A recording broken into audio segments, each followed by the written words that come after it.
అసలు ఈ జ్యోతిష్యం అనేది ఎంతవరకు ఒక కీలక పాత్ర పోషిస్తుంది ప్రతి మనిషికి కూడా? జ్యోతిష్యం నమ్మాలా వద్దా అనేది పక్కన పెడితే సర్వం సంకనాగిపోయినా ఎవడు పట్టించుకోడు. కానీ వినాయక చవితి ముందు రోజు మాత్రం నిద్రలేస్తారు వీళ్ళందరూ. కొన్ని లక్షల మంది రోజు మందు తాగి సిగరెట్ తాగి వస్తుంటే ఎవరికే ఉండదు. కానీ ఖచ్చితంగా దీవాళి ముందు రోజు మనం కాల్చే క్రాకర్స్కి మాత్రమే వీళ్ళు విజృంభిస్తుంది.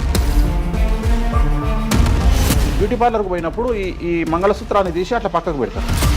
ఈ జ్యోతిష్యం గురించి విమర్శించే వాళ్ళ సంఖ్య ఎందుకు ఎక్కువైంది అంటే, అసలు హిందూ మతానికి థ్రెట్ ఎవరితోనుంది? హిందువులతోనే ఉంది. శుభమా అంటూ పెళ్లి చేసుకుంటే విడిపోమని చెప్తున్నాడు వేణుస్వామి అంటే దాన్ని శుభమా అని చెప్పరు నాయన. శాస్త్రాలు కానీ దైవత్వం కానీ తగ్గేదే లేదు, ముందుకెళ్తానే ఉంది. జాతకంలో ఈ దశలను బట్టే గానీ మనం తీసుకుంటున్న ఆహార అలవాట్లను బట్టి కాదంటారా?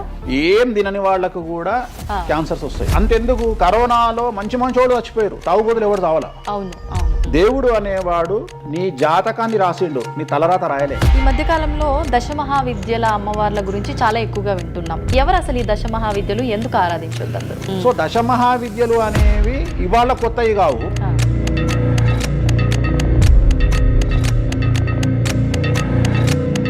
అరుణాచలం ఎవరికి తెలిసి పాలటి వరకు? ఎందుకు అరుణాచలానికి పొలవమంటే వెళ్ళిపోతున్నారు అంటే చాగంటి కోటేశ్వరరావు గారు చెప్పడం వల్ల నీకు అరుణాచలం తెలిసింది. మరి అరుణాచలం విషయంలో ఇదే డిస్కషన్ ఎందుకు వస్తలేదు? దశమహావిద్యలో నాన్ వెజ్ పెడతారు అనగానే ఇక నాన్ వెజ్ ప్రపంచంలో ఎవరు తిననట్టు, అసలు అదేదో తప్పైనట్టు, ఇక లిక్కర్ ఎవరు తాగలేనట్టు. రాముడు క్షత్రియుడు, మాంసం తినలేదా? సురాపానం అంటున్నావు. దేవతలే సురాపానం తీసుకున్నారు, అది మద్యమే. మరి అది దానికి ఏందమ్మా? అవన్నీ పుకార్లు అంటున్నారు. పుకార్లు చెప్తున్నా నేను. సురాపానము నథింగ్ బట్ సారా, ఇప్పసారా. గూగుల్లో కానీ, చాట్ జీపీటీలో కానీ, జెమినీలో కానీ వామాచారం అంటే ఏందో ఓపెన్ చేయండి, దశమహావిద్యలు అంటే ఏందో ఓపెన్ చేయండి. మీకు మీరే తెలుసుకోండి. ఈ సమాజంలో తెలుగు రాష్ట్రాల్లో ఉన్న దొంగలెవరో దొరలెవరో మీరే గుర్తుపట్టండి. ఎవరు అబద్ధాలు చెప్తున్నారు అనే విషయాన్ని తెలుసుకోండి. వేణుస్వామి దొంగ అయితే వేణుస్వామి దగ్గరికి రాకండి. నన్ను 20 నిమిషాలు ఆడుకుందామనే ప్రయత్నం చేసిన నీకు ఇప్పుడు చిన్న ఫినిషింగ్ టచ్ ఇస్తాను. అసలు నువ్వు జనవరి 1కు ముందు నా దగ్గర ఇంటర్వ్యూకి ఎందుకు వచ్చావు? నేను దానికి ఆన్సర్ చెప్తా. కాదు అదే ప్రయత్నం వేణుస్వామి చేసిండు కామాఖ్య విషయం. అమ్మా ఇట్లొచ్చారా? నమస్కారం, వెల్కమ్ టు ఐ డ్రీమ్. ధర్మ మార్గం విత్ విజిత కార్యక్రమానికి స్వాగతం.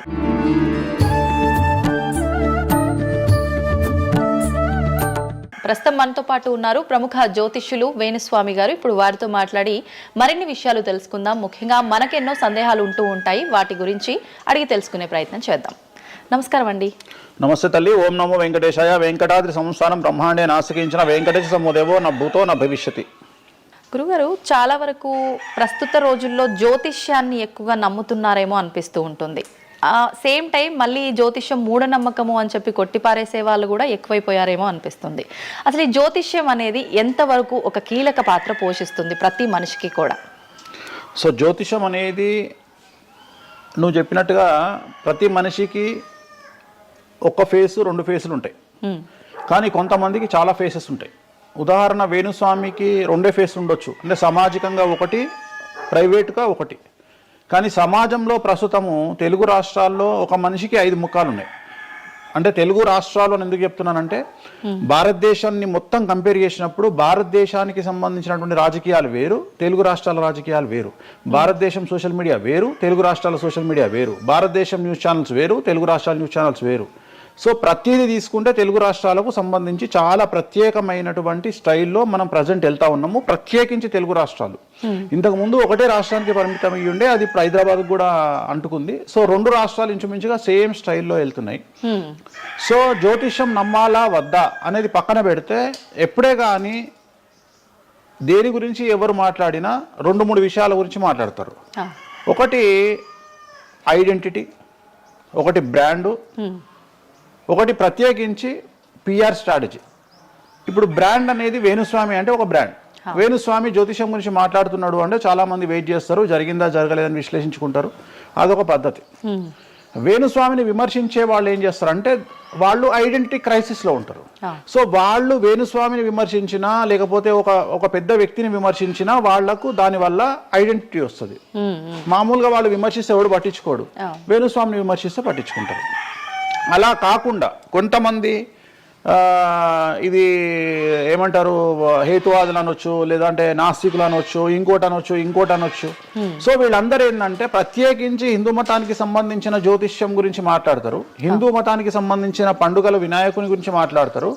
మొత్తం ప్రపంచమంతా పొల్యూటెడ్ అయ్యి కలుషితమై సర్వం సంకనాగిపోయినా ఎవడు పట్టించుకోడు, కానీ వినాయక చవితి ముందు రోజు మాత్రం నిద్రలేస్తారు వీళ్ళందరూ. అట్లనే అసలు ఈ ప్లాస్టిక్ వల్ల అసలు నూనె ఎట్లా వస్తుంది, ఎందుకంటే 90 రూపాయలకు 1 కిలో నూనె ఎట్లా తింటున్నాం మనము అని ఆలోచించాడు ఎవరు లేడు. కొన్ని లక్షల మంది రోజు మందు తాగి సిగరెట్ తాగి వస్తుంటే ఎవరికే ఉండదు, కానీ ఖచ్చితంగా దీవాళి ముందు రోజు మనం కాల్చే క్రాకర్స్కి మాత్రమే వీళ్ళు విజృంభిస్తాడు. సో ఇవన్నీ కూడా ఐడెంటిటీ క్రైసిస్ అవ్వచ్చు, లేదా పనిగట్టుకుని విమర్శించాలి అవ్వచ్చు. మనం ఏం నమ్ముతాము అంటే లెక్కలు నమ్ముతాం. 2002కు పూర్వము 2002 తర్వాత తీసుకుంటే జ్యోతిష్యాన్ని నమ్మేవారి సంఖ్య, హిందూ మతాన్ని నమ్మేవారి సంఖ్య 9% పెరిగింది. సో ఇది వేణుస్వామి సొంత కవిత్వం కాదు, గూగుల్ చేస్తే గూగుల్లో మీకు కనిపిస్తుంది పర్సంటేజ్ ఎంత పెరిగింది అనేది.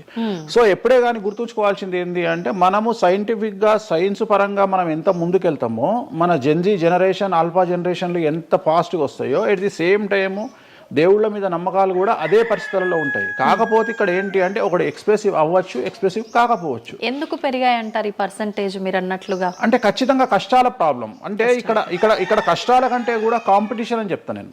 సో ఇప్పుడు ఏమైపోయింది అంటే విపరీతమైనటువంటి కాంపిటీషన్లోకి నెట్టబడ్డాం మనం అందరము కూడా. అంటే ఏమైపోయింది అంటే ఒక 1990కి పూర్వము మనం సంపాదించుకునే సొమ్మంతా కూడా దాచిపెట్టుకొని ఆ డబ్బును దాచుకొని మన కుటుంబాలు తింటాయి, మన పిల్లలు తింటాయి అనే ఆలోచన ఉండేది. 2000 సంవత్సరం తర్వాత ఏమైపోయింది అంటే మనం సంపాదించుకున్నది మనమే ఎంజాయ్ చేయాలి, ఒక కారు కొనుక్కోవాలి, సో లగ్జరీ లైఫ్ లీడ్ చేయాలి, 10 మందికి చూపించుకోవాలి.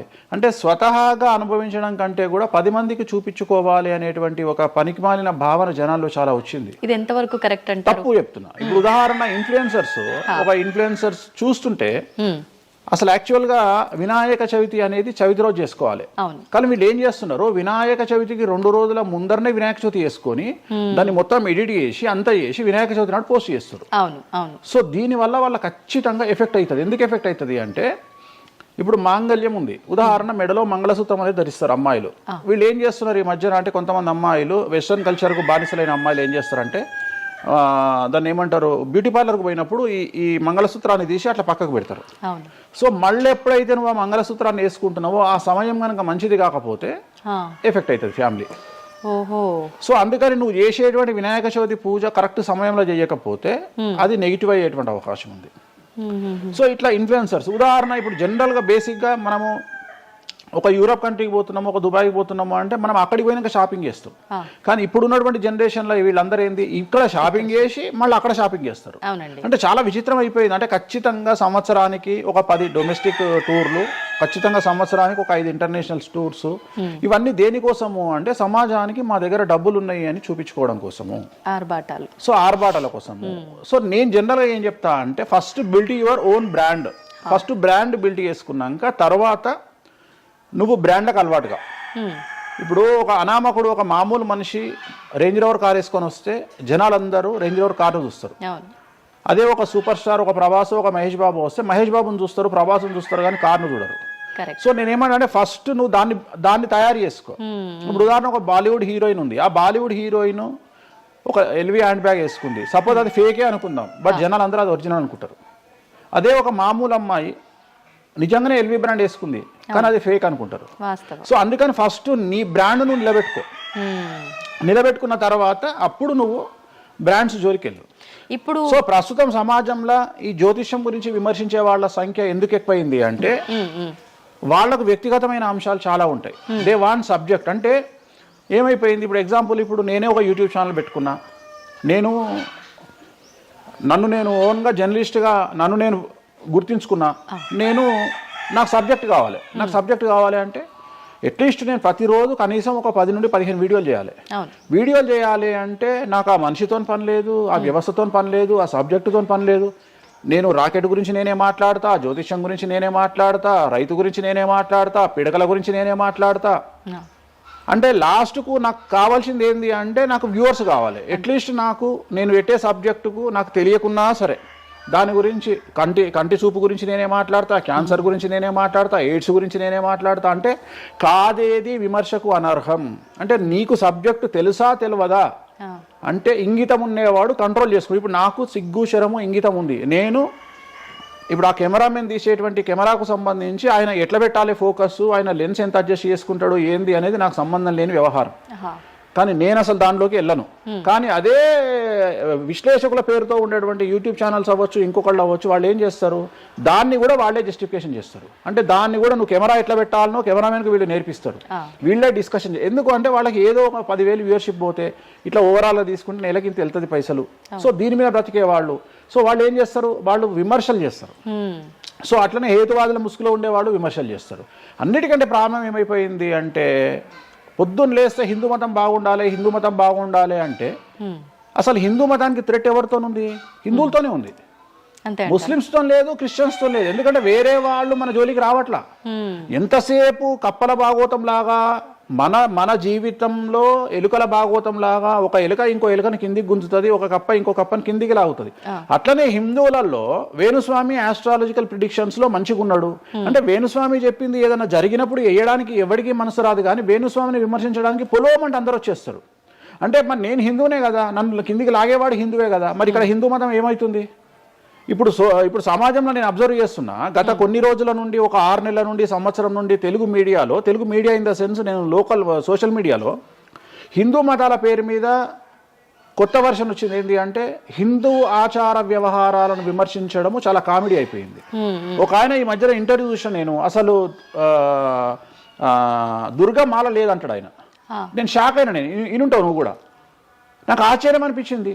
దుర్గమాల లేదు అంటే అమ్మవారి మాల, జనరల్ గా భవానీ మాల కరెక్ట్ వర్డ్. భవానీ మాల లేనే లేదు, అసలు చరిత్రలో లేదు అంటాడు. అంటే సమాజము ఏదో విధంగా భక్తి మార్గం వైపు వెళ్తుంది అంటే నువ్వు సంతోషంగా ఫీల్ అవ్వాలి. కానీ దాన్ని కూడా విమర్శించేవాడు ఎందుకంటారు ఇలా అంటే వీళ్ళందరూ పండితులు కాదు, వీళ్ళందరూ standing comedians or sitting comedians. ఒక ఆయన కూర్చొని మాటలు చెప్తాడు, వాళ్ళు నవ్వడం స్టార్ట్ కాగానే ఈయన మర్చిపోతాడు. ఇక ఈయన మర్చిపోయి, అంటే ఆడవాళ్ళు నవ్వుతుంటారు, మగవాళ్ళు నవ్వుతుంటే ఈయన ఆనందానికి పరవశుడు అయ్యి ఇంకా వాళ్ళు నవ్వుతున్నారు కదా అని రెచ్చిపోయి, ఇంకా గ్రహాలు లేవు, దేవుడు లేడు, ఏది ఒక బ్రాహ్మణుడు అయ్యుండి, ఒక పండితుడు అయ్యుండి టోటల్ మన సబ్జెక్టుకు వ్యతిరేకంగా మాట్లాడుతూ ఉంటాడు. అట్లనే ఆయన ఎవరో భవానీమాల లేదు అంటాడు. నీకు వచ్చిన నష్టమేముంది? నువ్వు మొగోడివైతే భవానీమాల కాదు, ఎవరైతే కోయంబత్తూరులో ఈషా ఫౌండేషన్లో లింగభైరవ అమ్మవారు లేదని చెప్పు, అది నీ గొప్పతనం. నిజంగా లింగభైరవ అమ్మవారు లేనప్పుడు లేదని చెప్పు. ఆమె క్రియేటెడ్ కాడు, చెప్పొచ్చు కదా లేదు అని. ఎందుకంటే అక్కడ భయం ఏంటంటే ఎవరు తంతడు అని. వీళ్ళ భయం అంటే ఏంటంటే ఎక్కడైతే ఎవడు వీళ్ళకి అడ్డు రాడో అక్కడికి వస్తారు. వీళ్ళకి ఒరిజినల్ సబ్జెక్ట్ మాట్లాడే దమ్ము లేదు. సో ఇదంతా ఎంత చేసినా నేను అల్టిమేట్గా చెప్పేది ఏంటంటే, జ్యోతిష్యానికి వ్యక్తిగతంగా నా దగ్గరకు వచ్చేవాళ్ళు నాకు జనాలకు చెప్పారుగా. ఇప్పుడు నేను ఒక మాట చెప్తా, ఇప్పుడు సీక్రెట్ మెయింటైన్ చేయాలనుకుంటారు ప్రతి ఒక్కడు, ప్రైవసీ మెయింటైన్ చేయాలనుకుంటారు. మామూలుగా హాస్పిటల్కి పోతేనే ఇవాళ ప్రైవసీ మెయింటైన్ చేయాలనుకుంటున్నారు. అది అట్లీస్ట్ తలకాయనొప్పికి పోయినా వాళ్ళు దే వాంట్ ప్రైవసీ. అంటే కారు డైరెక్ట్గా B1కి వెళ్ళిపోతుంది, పైకి వెళ్ళిపోతారు, డాక్టర్ని కలుస్తారు, వస్తారు.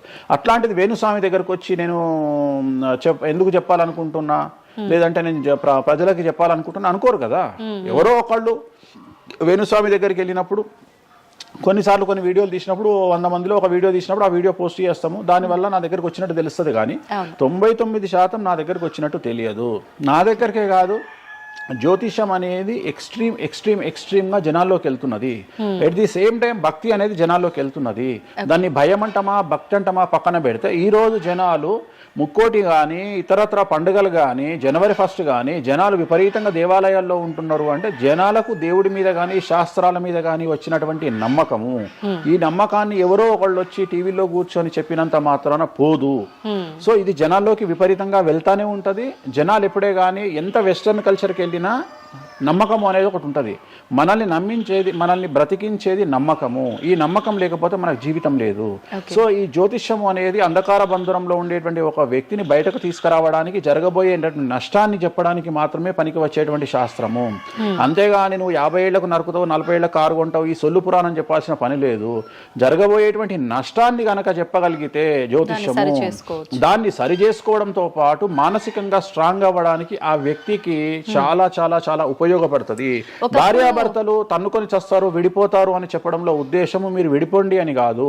భార్యాభర్తల్లో అట్లీస్ట్ జనరేషన్ ను బట్టి ఈ రోజు భర్త అనేవాడు కాంప్రమైజ్ అయ్యి భార్య తిట్టినా పడి ఉంటాడు అని ఇక్కడ ఉద్దేశము. అంటే ఒకప్పుడు భార్యకు భర్తకు పెళ్లికి కనీసం 10 సంవత్సరాల గ్యాప్ ఉండేది. ఎందుకు అంటే భార్య అనే అమ్మాయి చిన్నపిల్లగా ఉంటే భర్త అనేవాడు ఒక కూతుర్ని చూసుకుంటాడు అనే ఉద్దేశంతో ఆ పెళ్లిళ్ళు చేసేవాళ్ళు. ఇవాళ ఏం చేస్తున్నారు, ఇద్దరికి 6 నెలలు తేడా ఉండదు. సో ఇద్దరు టెంపర్మెంట్ లో వెళ్తారు, ఇద్దరు గొడవలు పడతారు.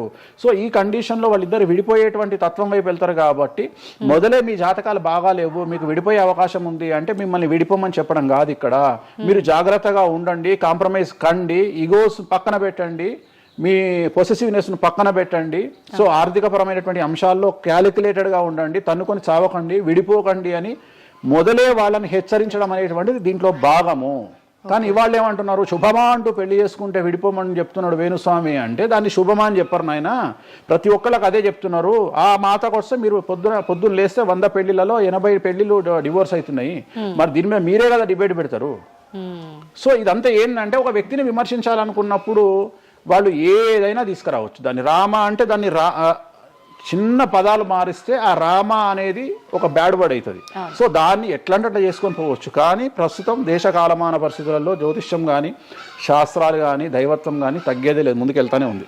ఇప్పుడు ఒక మనిషి జననం దగ్గర నుంచి చనిపోయే వరకు జాతకం అనేది కొన్ని సందర్భాల్లో మాత్రమే చూడాలి అని చెప్పి ఒకప్పటి కాలంలో చెప్పేవారట.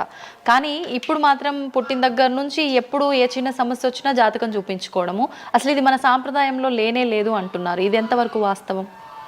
నేను లాస్ట్ ఇయర్ ఒక హీరోకు ఒక బిడ్డ పుడితే నేను చెప్పినప్పుడు చాలా మంది మేధావులు వచ్చి నన్ను విమర్శించారు. చిన్న పాపకు జాతకం చెప్తారా ఎవడన్నా అని. నీకు తెలిసే ఉంటే కృష్ణదేవరాయల ఆస్థానం కానీ ఇతర రాజులు పెద్ద పెద్ద రాజుల ఆస్థానంలో కానీ ఆస్థాన సిద్ధాంతి అని ఉండేవాడు. వాళ్ళు ఏం చేసేవాళ్ళు అంటే రాణికి కూతురు పుట్టిన కొడుకు పుట్టిన వాళ్ళు వచ్చి మొత్తం లైఫ్కు సంబంధించిన జాతకాన్ని రాసేవాళ్ళు. పుట్టడంతోనే ఈ అసలు పుట్టిన రోజే రాసేవాళ్ళు. వీళ్ళు ఏమైతారు, ఈయన జీవితంలో ఏమైతాడు, దొంగ అవుతాడా, మంచోడు అవుతాడా, రాజు అవుతాడా, లంగ అవుతాడా, క్రికెటర్ అవుతాడా అంటే ఆ దేశకాలమాన ప్రశ్న బట్టి అప్పుడు. సో దాన్ని ఇప్పుడు కన్వర్షన్ చేసుకుంటే ఇప్పుడు మేము రాసే జాతకంలో ఇప్పుడు వీడు ఇంజనీర్ అవుతాడా, డాక్టర్ అవుతాడా, ఎంటర్ప్రెన్యూర్ అవుతాడా, ఉద్యోగస్తుడు అవుతాడా.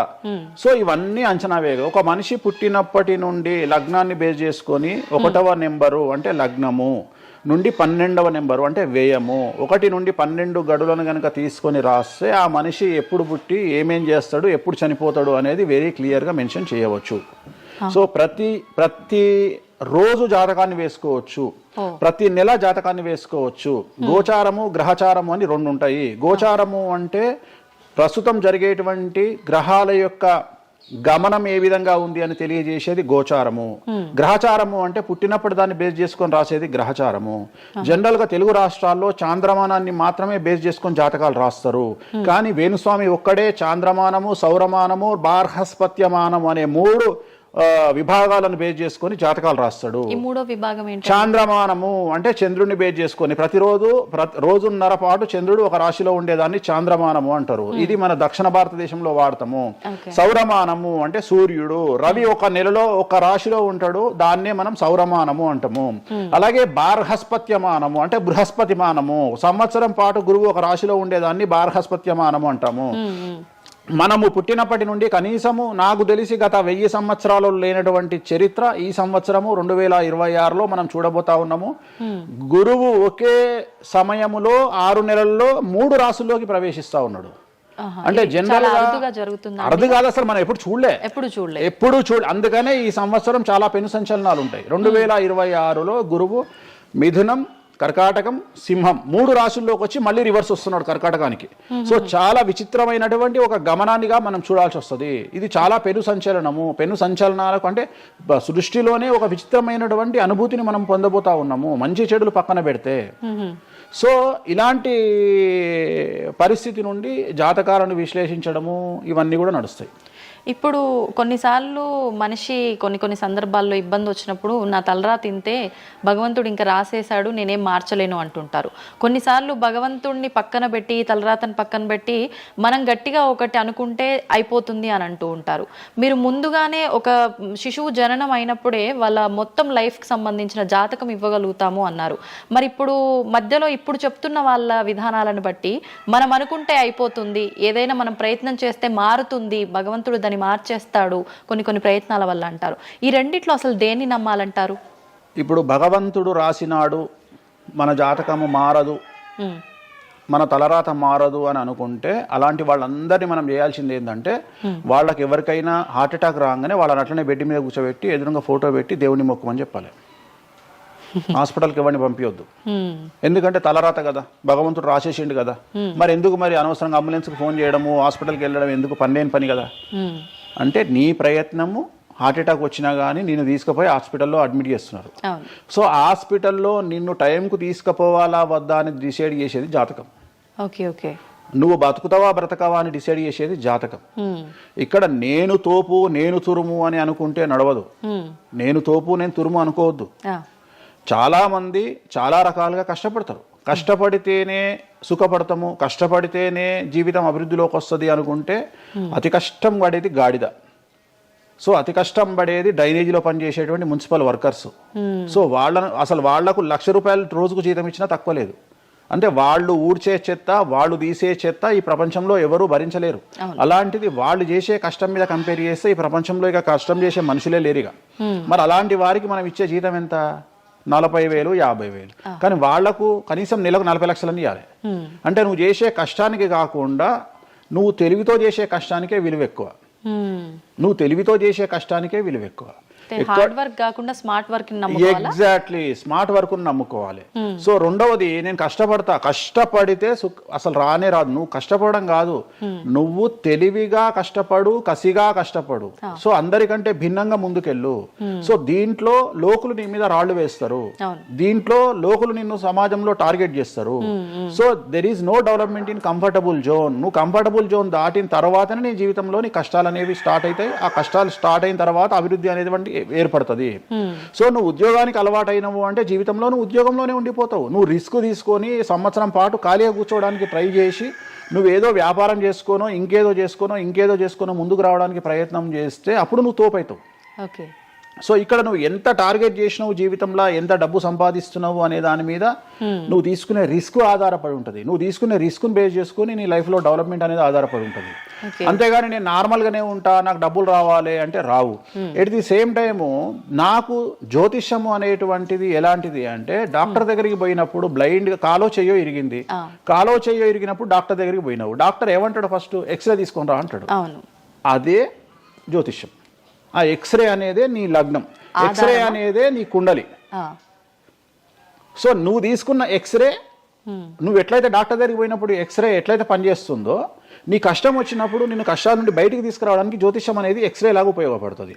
ఆ ఎక్స్రే అంటే నీ కుండలి చూసినప్పుడు నీకు ఈ సబ్జెక్ట్లో ఈ ప్రాబ్లం ఎందుకు వచ్చింది, ఒక వ్యక్తికి హార్ట్ అటాక్ ఎందుకు వచ్చింది అంటే ఆయన జాతకంలో రవి కేతువు లేదా శని దృష్టి రవి మీద, లేదా కుజ రవులు 8వ ఇంట్లోనో లేకుంటే 6వ ఇంట్లోనో వ్యయంలో ఉన్నప్పుడు, అలాగే రవి కేతువులు 12వ ఇంట్లో కలిసి ఉన్నప్పుడు, అలాగే 6వ ఇంట్లో కలిసి ఉన్నప్పుడు, సో ఆ సందర్భంలో ఆ గ్రహ చిత్రంలో ఆ దశా చిత్రంలో ఆ దశ వచ్చినప్పుడు, అంతర్దశ వచ్చినప్పుడు ఏలినాటి శనిలోనో ఆ షష్టమ శనిలోనో అష్టమ శనిలోనో ఈ హార్ట్ అటాక్ అనేది వస్తుంది. అంటే జాతకంలో ఈ దశలను బట్టే కానీ మనం తీసుకుంటున్న ఆహార అలవాట్లను బట్టి కాదంటారా? ఏం తినని వాళ్లకు కూడా క్యాన్సర్స్ వస్తాయి, గుర్తుంచుకోవాలి. ఏం తినని వాళ్ళకు కూడా క్యాన్సర్లు వస్తాయి. చాలా మందికి ప్రస్తుతం సమాజంలో నాన్ వెజ్ తిననటువంటి వాళ్లకు కొలన్ క్యాన్సర్ వచ్చినటువంటి సంఘటనలు నాకు వేలల్లో తెలుసు. సో ఏం తప్పు చేస్తున్నారని అమ్మాయిలకు బ్రెస్ట్ క్యాన్సర్ వస్తుంది? ఆన్సర్ చెప్పు. Question mark. అవునా కాదా? థైరాయిడ్తో ఏం పని చేస్తున్నాం? థైరాయిడ్ ప్రాబ్లం వచ్చింది. సరే ఉదాహరణ లంగ్స్ క్యాన్సర్ అంటే నువ్వు సిగరెట్ తాగితే వచ్చింది. కానీ నువ్వు నమ్ముతావో నమ్మవో 100 మందిలో 40 మందికి లంగ్స్ క్యాన్సర్ వచ్చిన వాళ్ళకు సిగరెట్ అలవాట్లేదు. ఎందుకు వచ్చింది? ఓకే.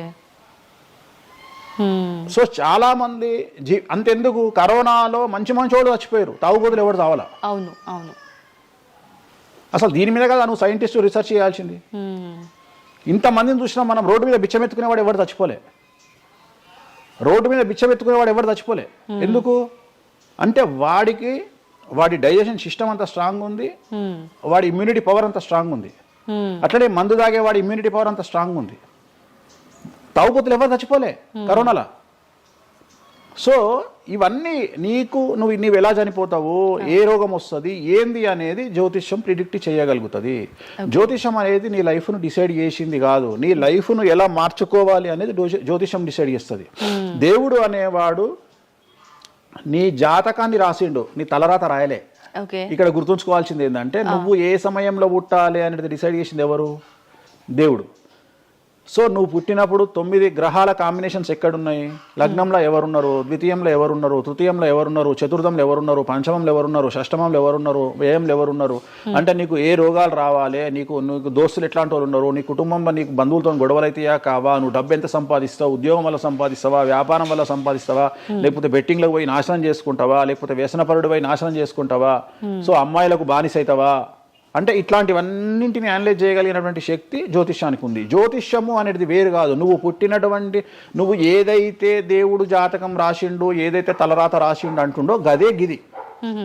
అంటే పుట్టిన టైంని, ప్లేస్ని అన్నిటిని బట్టే ఈ ప్రిడిక్షన్. ఒక మనిషి పుట్టిన సమయాన్ని బేస్ చేసుకొని ఇప్పుడు నువ్వు మాట్లాడుతున్న దేవుడు రాసిన తలరాతనే జాతకం. తలరాత వేరు, జాతకం వేరు కాదు. నీ తలరాత అనేది ఈ లగ్నంలో ఉంది, ఈ కుండలిలో ఉంది. దీన్ని బేస్ చేసుకొని, దీన్ని చేతిలో పట్టుకొని నువ్వు ముందుకెళ్తే నీకు ఏ ప్రాబ్లం ఉండదు. ఒక్కసారి జ్యోతిష్కుని సంప్రదిస్తే కాదు, నువ్వు ప్రతి సంవత్సరము లేదా 2.5 సంవత్సరాలకు ఒకసారి శని మారినప్పుడల్లా నీ జాతకం మారుతుంటది. గోచారంలో మారుతుంటది, గ్రహచారంలో మారుతుంటది. నువ్వు ఎలాంటి చర్యలు తీసుకోవాలి, ఎలాంటి జాగ్రత్తలు తీసుకోవాలి, నీకు వాహన ప్రమాదాలు ఎప్పుడు వస్తాయి, ఆరోగ్యపరమైన ఇబ్బందులు ఎప్పుడు వస్తాయి, న్యాయపరమైన ఇబ్బందులు ఎప్పుడు వస్తాయి, నువ్వు ఎదిగిన తర్వాత నీకు శత్రువులు పెరుగుతారు, నువ్వు ఎంత శుద్ధపూసైనా ఎంత మంచివాడివైనా నువ్వు సమాజంలో ఎదిగి ఒక కారు కొనుక్కొని, ఒక ఇల్లు కొనుక్కొని, నీ బతుకు నువ్వు బ్రతుకుతున్నా నీ మీద జనాలు ఏడ్చి చస్తారు. నీకు శత్రువులు అనేవాళ్ళు ఏర్పడతారు. నువ్వు మంచి చేసినా శత్రువులు వస్తారు, చెడు చేసినా శత్రువులు వస్తారు. సో ఇలాంటి వాళ్ళందరి నుండి నువ్వు ఎట్లా తప్పించుకోవడానికి ఏమేమి పూజలు చేసుకోవాలి, ఏమేమి న్యాయపరమైన జాగ్రత్తలు తీసుకోవాలి, వీటన్నిటినీ క్రోడీకరించి చెప్పగలిగిన వాడు జ్యోతిష్కుడు. కాకపోతే జ్యోతిష్కుడికి దేశ కాల మాన పరిస్థితులను బేస్ చేసుకొని జాతకం చెప్పగలగడం రావాలి. ఎందుకంటే జ్యోతిష్యంలో ఉదాహరణ రవి, కుజ, కేతువు కలిసి ఉన్నప్పుడు సుఖవ్యాధి వస్తుంది. సో సుఖవ్యాధి అని మాత్రమే జ్యోతిష్యం చెప్పింది మాకు. అంతేగాని నీకు సిఫిలిస్, గనేరియా, ఎయిడ్స్, HIV అని చెప్పి రాయలే మాకు అక్కడ రాసింది. ఏం రాసిండు? నీకు సుఖవ్యాధి వస్తుంది. కాకపోతే దేశకాలమాన పరిస్థితులను బట్టి ఏ వ్యాధులు వస్తున్నాయో దాన్ని అంచనా వేయగలిగిన శక్తి జ్యోతిష్కుడికి ఉండాలి. ఇప్పుడు కూడా నువ్వు ఇంజనీరింగ్ చేస్తున్నావు అంటే ఇంజనీరింగ్ ఇంకో 2 ఏళ్ళు అయితే పోతుంది. సో కొత్త ఏదో వస్తుంది, స్టడీస్ వస్తాయి. సో మనం మారుతా ఉండాలి, మనం అప్డేట్ అవుతా ఉండాలి. ఎట్లయితే టెక్నాలజీ కోసము, ఎట్లయితే కెమెరా విషయంలో, ఎట్లయితే మైక్ల విషయంలో అప్డేట్ అవుతున్నామో మేము కూడా జ్యోతిషం విషయంలో అప్డేట్ కావాలి. కానీ మమ్మల్ని అప్డేట్ అవ్వడానికి ఎవరు మాకు భుజం తట్టేవాళ్ళు కానీ, వెన్ను తట్టేవాళ్ళు కానీ, మమ్మల్ని ఎంకరేజ్ చేసేవాడు కానీ ఉండడు. ఎంతసేపు మా మీద దాడి చేద్దామని చూసేవాడే ఉంటాడు. మేము ఏదైనా విశ్లేషించి కొత్తది చెప్పుదాము అనేటువంటి ప్రయోగం చేయంగానే ఆటోమేటిక్గా రాకెట్ ఫెయిల్ అయితేనేమో సింపతి చూపిస్తారు, మేము చెప్పింది ఫెయిల్ కాగానే దాడి చేస్తారు. సెఫాలజిస్టుల పేరుతోని ప్రతి సంవత్సరము కనీసం ఒక 20-30 మంది ఫెయిల్ అయితేనే ఉంటారు ఎన్నికలలో. వాళ్ళ జోలికి ఎవడు పోడు. కానీ మేము ఎవడన్నా పుసుక్కున్న ఎక్కడన్నా ఎన్నికలు గెలవయ్యి అని చెప్పగానే మా మీద దాడి చేసే వాళ్ళు ఎక్కువ ఉంటారు. సో మాకు కూడా ఎంకరేజ్మెంట్ చేస్తే మేము సైన్స్ను ఎప్పుడో పండబెట్టగలిగిన శక్తి మాకు ఉన్నది, జ్యోతిష్కులకు లేక కాదు. కాకపోతే మమ్మల్ని ఎవడు వెన్ను తడతాడు, మా గురించి ఎవడు మాట్లాడతాడు, మా గురించి మెచ్చుకునేది పర్సనల్గా వ్యక్తిగతమైనటువంటి టర్మినాలజీలో మాతో మాట్లాడేవాళ్ళు మెచ్చుకుంటారు తప్ప సమాజం మమ్మల్ని చూసే దృష్టి వేరు. ఎంతసేపు మా దాంట్లోనే మాకు ఉండదు.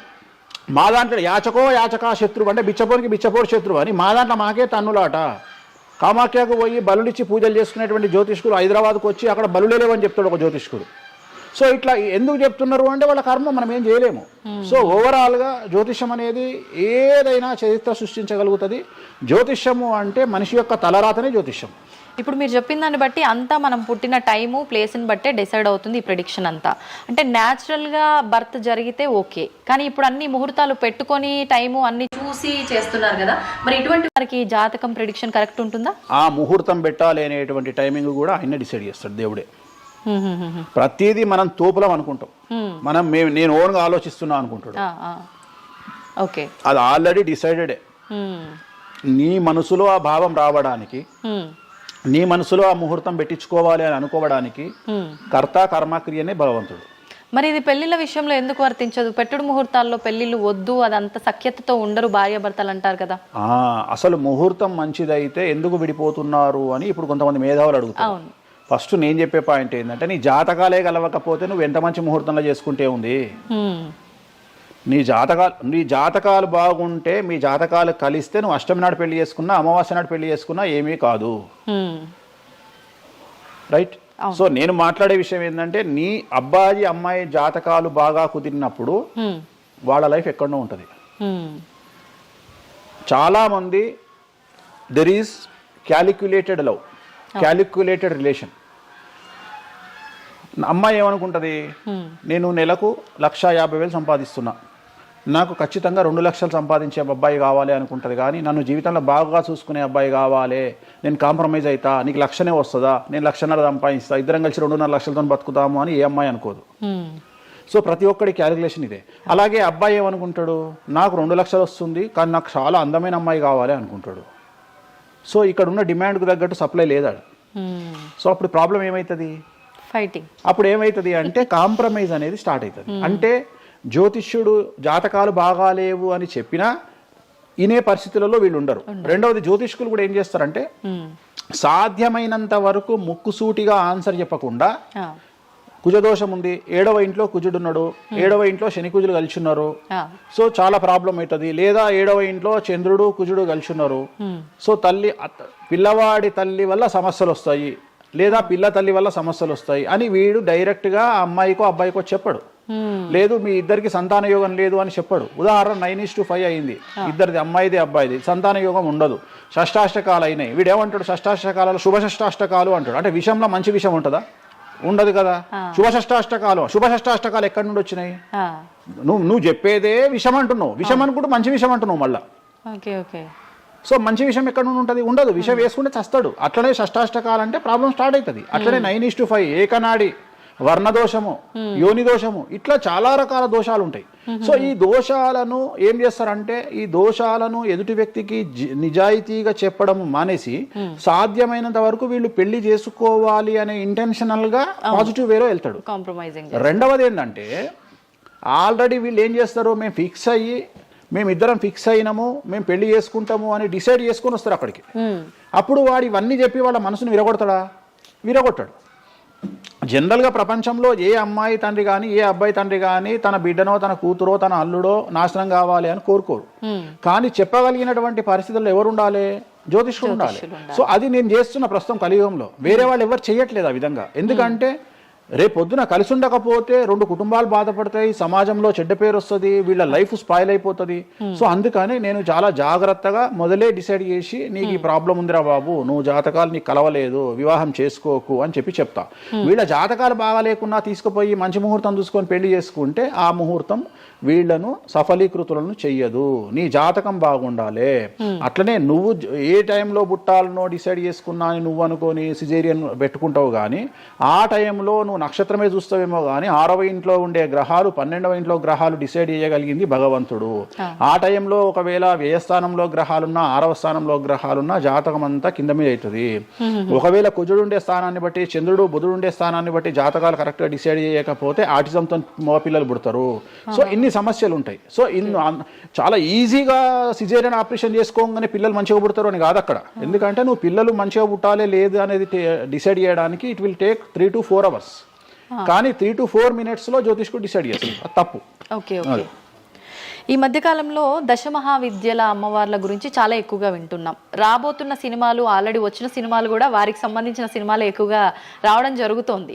అంటే కొత్తగా, అంటే ఎవరైనా మనిషి కొత్తగా వస్తే మాట్లాడుకోవడం వరకు ఓకే, కానీ భగవంతుల గురించి కొత్తగా మన అందరిలోకి రావటము, వాళ్ళ గురించి మాట్లాడుకోవటము, మళ్ళీ అంటే భగవంతుడు అంటేనే అందరికీ అందుబాటులో ఉండి వాళ్ళకున్న కష్టాల నుంచి గట్టెక్కించడానికి ఆరాధించే వాళ్ళుగా మనం భావిస్తాము.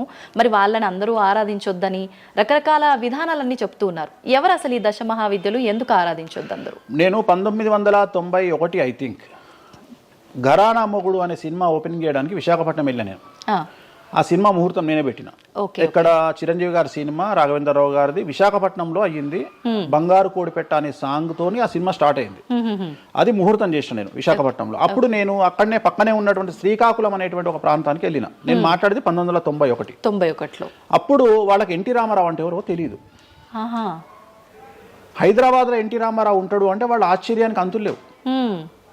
అంటే ఎన్టీ రామారావు అనే వ్యక్తిని మీరు చూసిరా, మీకు తెలుసా అంటే వాళ్ళంతా, అంటే ఆ రోజు ఉన్నటువంటి డెవలప్మెంట్, ఆ రోజున్న ఫ్లైట్లు, ఆ రోజున్న వ్యవస్థను బట్టి వాళ్ళు ఎక్కడనో కుగ్రామంలో ఉండేటువంటి మనుషులు. సో వాళ్లకు ఎన్టీఆర్ అంటే హైదరాబాద్ అంటే తెలియదు. మీరు ఇప్పటికీ కూడా శ్రీకాకుళం ఆ ఏరియాకి వెళ్ళి హైదరాబాద్ మీరు జీవితంలో వచ్చిరని అడగండి, 190 మందికి హైదరాబాద్ అంటే ఏందో తెలియదు. ఓకే, సో అట్లనే భారతదేశంలో ఇప్పుడు మన తెలుగు రాష్ట్రాల్లో పుట్టిన చాలా మంది దగ్గరికి వెళ్ళి ఢిల్లీ ఎలా ఉంటుంది అని అడిగితే మీకు తెలియదు, ముంబై ఎలా ఉంటుంది అని అడిగితే మీకు తెలియదు. మాకు తెలియదు కాబట్టి ప్రపంచం గింతే బాయిలకప్ప అనుకోవద్దు. సో దశమహావిద్యలు అనేవి ఇవాళ కొత్తవి కావు. ఎలాగైతే లింగాకారంలో శివుణ్ణి పూజిస్తున్నామో, శివుడి భార్య అయినటువంటి సతీదేవిని అదే యోని రూపంలో పూజిస్తున్నాము. అయిపోయింది, చెరిసగం మంచుకురు ప్రపంచాన్ని. నీకు ఇవాళ తెలిసింది వేణుస్వామి చెప్తే. వేణుస్వామి ఎంక్వైరీ చేయడం అలవాటు, వేణుస్వామికి ఎక్స్ప్లోర్ చేయడం అలవాటు కాబట్టి తిరిగి వచ్చి నీకు ఇవాళ చెప్తే నీకు అర్థమైంది. నువ్వు అంత మాట మాట్లాడుతున్నావు. అరుణాచలం ఎవరికి తెలిసి ఇవాళ వరకు? ఎందుకు అరుణాచలానికి పొలోమంటే వెళ్ళిపోతున్నారు అంటే చాగంటి కోటేశ్వరరావు గారు చెప్పడం వల్ల నీకు అరుణాచలం తెలిసింది. మరి అరుణాచలం విషయంలో ఇదే డిస్కషన్ ఎందుకు వస్తలేదు?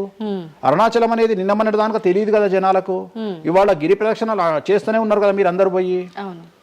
అంటే ఎవరో ఒకళ్ళు ఒక సబ్జెక్టు గురించి మాట్లాడేటువంటి పరిస్థితుల్లోకి రావాలి. ఆ ఫ్రీడమ్ మనం ఇవ్వాలి. సో అరుణాచలం గురించి చాగంటి గారు ఎలా మాట్లాడినారో, దశమహావిద్యల గురించి వేణుస్వామి గత 5 సంవత్సరాల నుండి ఫైటింగ్ చేస్తూ ఈ స్టేజ్కి తీసుకొచ్చిండు. దశమహావిద్యల గురించి మాట్లాడడంలో చాలా ఇబ్బందులు ఉంటాయి. ఎందుకంటే చాలా మంది దొంగ పనులు చాటుకు చేయాలనుకుంటారు కానీ పబ్లిక్ లో చేయాలనుకోరు. సో అలాంటి దాన్ని సైలెన్స్ బ్రేక్ చేసినటువంటి వ్యక్తి వేణుస్వామి. దానివల్ల వేణుస్వామి చాలా సఫర్ అయ్యిండు, సామాజికంగా సఫర్ అయ్యిండు, పండితులతో సఫర్ అయ్యిండు, మీడియా వల్ల సఫర్ అయ్యిండు, చాలా మందితో సఫర్ అయ్యిండు దశమహావిద్యల గురించి మాట్లాడడం వల్ల. అంటే ఎందుకు మరి మీరు ఇంత సఫర్ అవుతున్నప్పుడు ఎందుకు? నా ఇష్టం అది, నా ఇష్టం అది. అంటే సమాజంలో ఉన్నప్పుడు ఇష్టం, మన ఇష్టం. నేనేం తప్పు మాట్లాడతలేను కదా. ఇప్పుడు నేననే పాయింట్ ఏంటంటే అల్ట్రాసెట్ అని ఒక టాబ్లెట్ ఉంటుంది. ఆ టాబ్లెట్ లో గంజాయి ఉంటుంది. సో మనం వాడే చాలా టాబ్లెట్లలో గంజాయి ఉంటుంది. మనం వాడే చాలా టాబ్లెట్లలో కొన్ని క్యాన్సర్ ఔషధాలలో పాము విషం ఉంటుంది. దాని గురించి మనం మాట్లాడుకోం. సో మనం దేని గురించి మాట్లాడుకుంటాము అంటే ఏదైనా కొత్తది వచ్చినప్పుడు, వేణుస్వామి లాంటి వాడు వచ్చినప్పుడు మాట్లాడుకుంటాడు.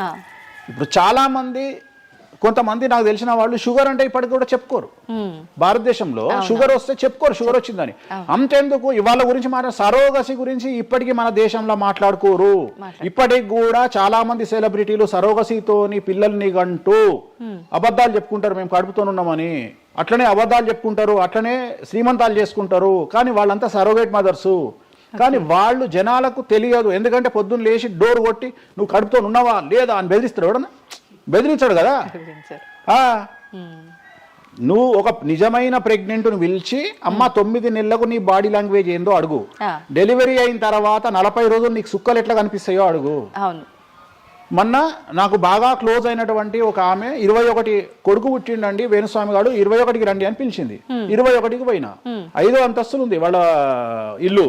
కిందికి నేను వచ్చిన పార్కింగ్ దిగంగానే వేణుస్వామి గారు మీరు లిఫ్ట్ లో రండి అని మెట్లెక్కుంటూ పోతుంది. 22వ రోజు. నాకు అనుమానం రాదా? వస్తుంది. నేను కూడా అడగాని పుట్టిన కదా, నేను కూడా ఒక అమ్మ కొడుకునే కదా. నాకు తెలుసు మదర్ కి ఇబ్బందులన్నీ అసలు ఉండవు. సరోగా ఈమె కనదు కదమ్మా. ఇప్పుడు ఎవరో అంటారు, మీరు అది గెస్ చేశారు.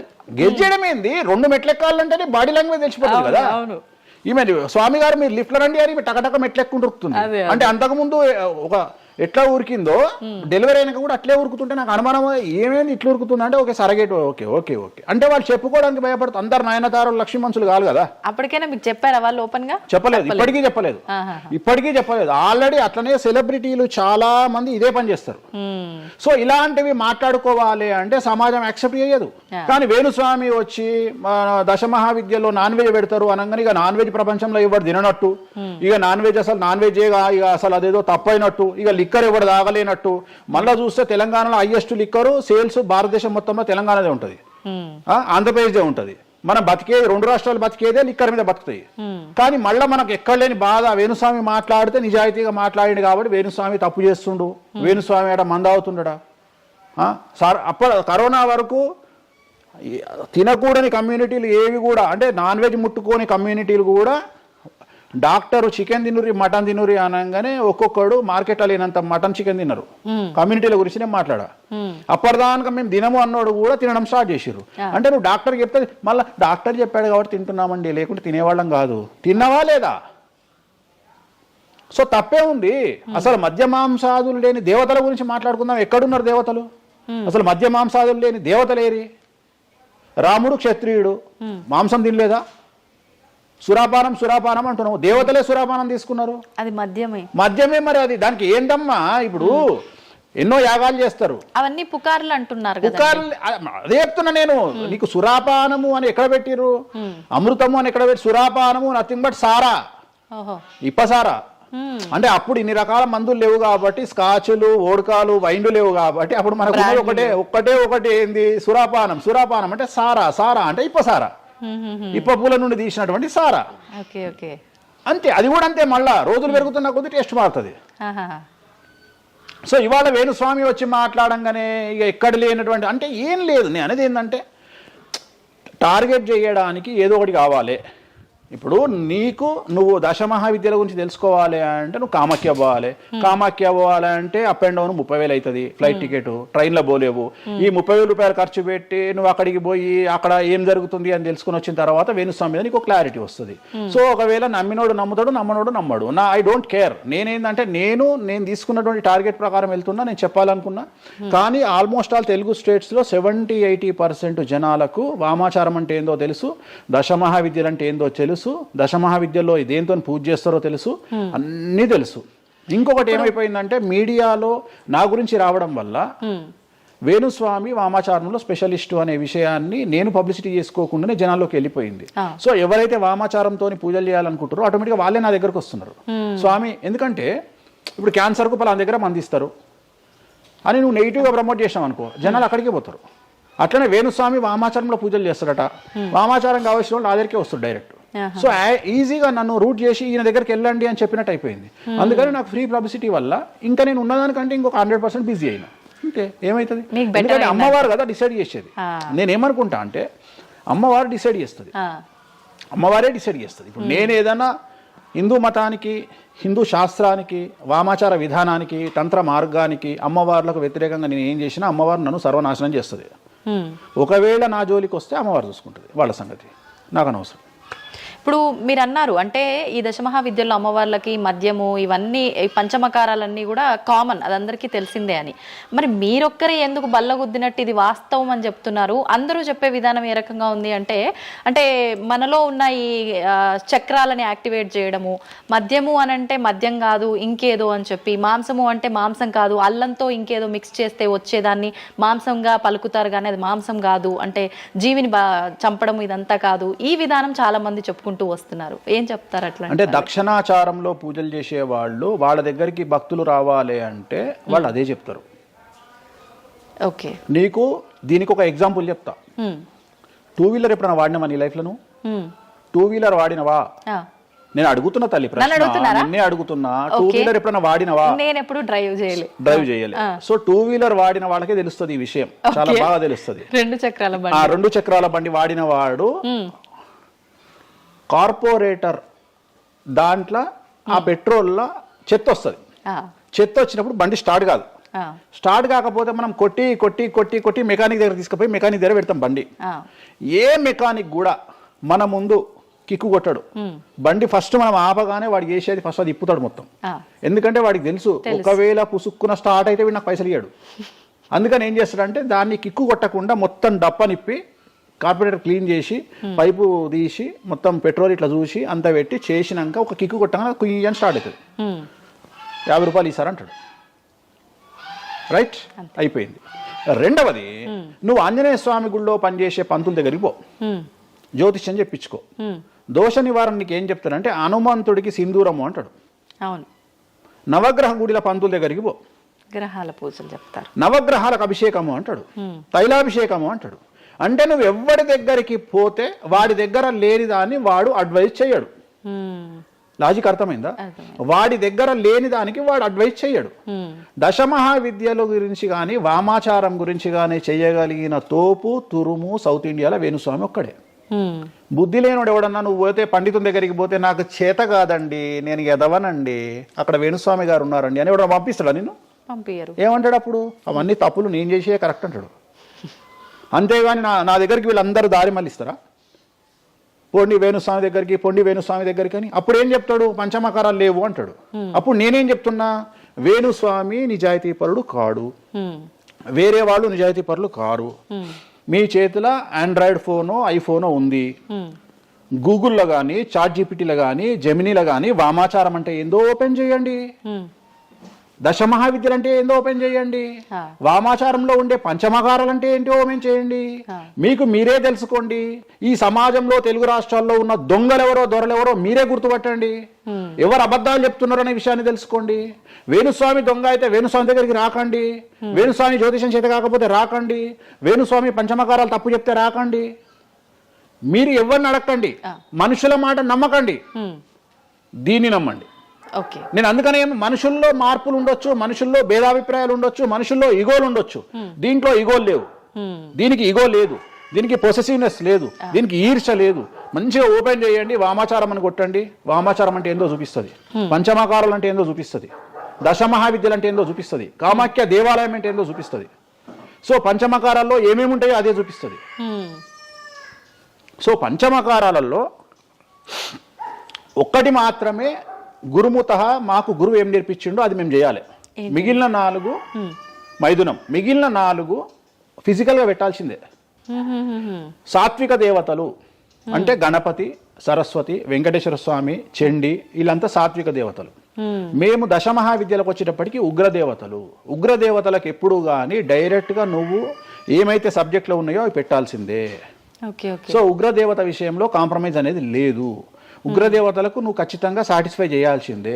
నాకు అర్థం కాని విషయం ఏంటంటే తెలంగాణలో ఆషాఢ మాసంలో బోనాల విషయంలో జరిగే తంతునే నేను కొత్తగా చేస్తలేను, అదే తంతు నేను చేస్తున్నా.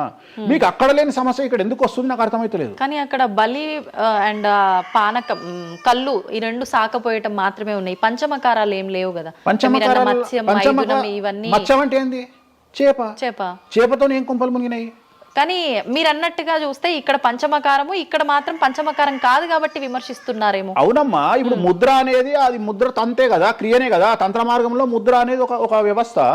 మత్స్యము అంటే చేపనే కదా. నువ్వు కొత్తగా పెట్టేది ఏముందాడా? మటను, మద్యము, మత్స్యము, ఇంకొకటి ఎక్కువ వస్తుంది నీకు, అంతే అంతే కదా నువ్వు పెట్టేది. కానీ అది కూడా ప్రాంతాన్ని బట్టి చేయాల్సిన విధానము, దాన్ని తీసుకొచ్చి ఇక్కడ మాట్లాడేది ఏంది, ఎందుకు మాట్లాడాలి అని అంటున్నారు కదా. సో ఇప్పుడు ఒక ప్రాంతానికే దేవత పరిమితం అయితే అట్లా అని కాదు, కొంతమంది ప్రాంతానికి పరిమితమై ఉంటారు, కొంతమంది గ్రామానికి పరిమితమై ఉంటారు, అలా ఉంటూ ఉంటారు కదా. మరి అక్కడ కామాఖ్య దగ్గరే చేయాలి, కామాఖ్య దగ్గరే మాట్లాడాలి, ఆ పూజలు తీసుకొచ్చి ఇక్కడ చేయడం ఎందుకు? ఇక్కడ నేనేం చేయలేదే అనే వాళ్ళు ఉన్నారు. అవునమ్మా, అదే చెప్తున్నా. వాళ్ళు ఎందుకు అంటున్నారు అంటే వాళ్ళకు పొట్టబోతుంది కదా, వాళ్ళ కూడు దగ్గర నోటి దగ్గర కూడిపోతుంది కదా, మస్తుగా మాట్లాడతారు. ఇది ఏమైతుంది? నేను ఒక లాజిక్ చెప్తా. ఇప్పుడు నీకు ఒక షాపు నడుస్తుంది, బుక్ స్టాల్ అంటే ఎదురుగా ఇంకో బుక్ స్టాల్ పెట్టినప్పుడు ఆటోమేటిక్గా వీటి దెబ్బతింటాడు. నేను ఒక కొత్త మార్గం ఎంచుకున్నా, ఈ కొత్త మార్గం ఎంచుకోవడానికి దమ్ము ధైర్యం కావాలి. నా వేలో నేను వెళ్తున్నా. నన్ను విమర్శించడానికి చాలా మంది వస్తారు. కారణం ఏంటి అంటే వేణుస్వామి ఒక్కడే, వేణుస్వామి ఒక్కడే. కానీ 99 మంది పాజిటివ్ దక్షిణాచారంలో వెళ్తే వేణుస్వామి ఒకడే వామాచారంలో వెళ్తున్నాడు. వీళ్ళకి నేను అందరికీ కాంపిటీటర్గా వీళ్ళు భావిస్తున్నారు. నేనేమంటున్నా అంటే సార్ నీకు నేను కాంపిటీటరే కాదు, ఎందుకంటే మీరందరూ సౌందర్య మన ఆమె పేరు ఇంకో సాయి ఏమో హీరోయిన్ పేరు ఏదో ఉంటుంది కదా, సాయి పల్లవి. సో మీరంతా సాయి పల్లవి సౌందర్య టైపు, నేను సన్నీ లియోన్ టైపు. నన్ను వదిలేయండి, నన్ను వదిలేయండి. నాకు మీకు కాంపిటీషన్ లేదు. నేను బికినీ మీద తిరుగుతా, నేను అన్ని వదిలేసుకున్నా. నా మొలదారం కూడా తీసి పక్కకు పెట్టిన. అంటే నాకు బట్టలు ఇప్పే అవకాశం మీకు ఇయ్యట్లా, మొత్తం ఇప్పేసుకున్నా నేను ఆల్రెడీ. మీరు ఇప్పుదామంటే ఏం లేవు నా దగ్గర చివరికి నా అండర్వేర్తో సహా నా మొలదారంతో సహా ఇప్పుకున్నా. ఇంకేం లేవు మీరు ఇప్పడానికి. సో మీ పని మీరు చేసుకోండి, మీరు సాత్విక దేవతలను ఆరాధించుకోండి, మీరు ఏం చేసుకోండి. వీళ్ళదంతా ఏ కాన్సెప్ట్ అంటే సువర్ణ పుష్పార్థం అక్షతాం సమర్పయామి అంటే సువర్ణ పుష్పం అనుకొని అక్షతలేనైనా మీరు అదే బ్యాచ్. మందు అనుకొని మటన్ అయినా, మాంసం అనుకొని మటన్ అయినా, మందు అనుకొని స్కాచ్ పోయినైనా నాది ఆ బ్యాచ్. నా బ్యాచ్ నాదే. నేను జెన్యూన్గా ఏం కావాలనో అమ్మవారికి అదే ఇస్తా. చాలామంది శాస్త్రంలో వారాహి అమ్మవారికి ఎరుపు రంగు అన్నము నైవేద్యంగా పెట్టమని చెప్పారు. ఇక మన మేధావులు ఇంత కుంకుమ తీసుకొని అన్నంలో కలిపి ఇక ఫీల్ అవుతుంటాడు, ఇక వాడికి రక్తం కలిపినట్టే ఇక తీసుకొచ్చి పెడతాడు. అంటే నువ్వు అమ్మవారిని పిచ్చిదాన్ని చేస్తావా? శాస్త్రం ఏం చెప్పింది, నువ్వేం చేస్తున్నావు అంటే చెక్ చేసుకోమని చెప్పి ఇవి చెప్ప చేత కాదు ఎవరికి. శాస్త్రం ఏం చెప్పింది, వారాహి అమ్మవారికి ఎరుపు రంగులో అన్నం పెట్టమని చెప్పింది. నువ్వేం చేస్తున్నావు, అమ్మవారిని మోసం చేసి కుంకుమతో అన్నం పెడుతున్నావు. ఆ కుంకుమ కూడా ఒరిజినల్ కాదు, డూప్లికేట్ కుంకుమ. సో అక్కడ ఏం పెట్టాలో నాకు తెలుసు, నువ్వు వాటి పెడతలేవు. అమ్మవారిని నిన్నెందుకురా అనుగ్రహిస్తుంది? అమ్మవారిని నిన్ను ఎందుకు అనుగ్రహించాలి అంటే నువ్వు అమ్మవారిని మోసం చేసే మొనగానివి కదా, మోనార్కు కదా నువ్వు. నేను మోసం చేయ అమ్మవారిని. రెండవది, నన్ను నమ్మితే నా దగ్గరికి రమ్మంటున్నా.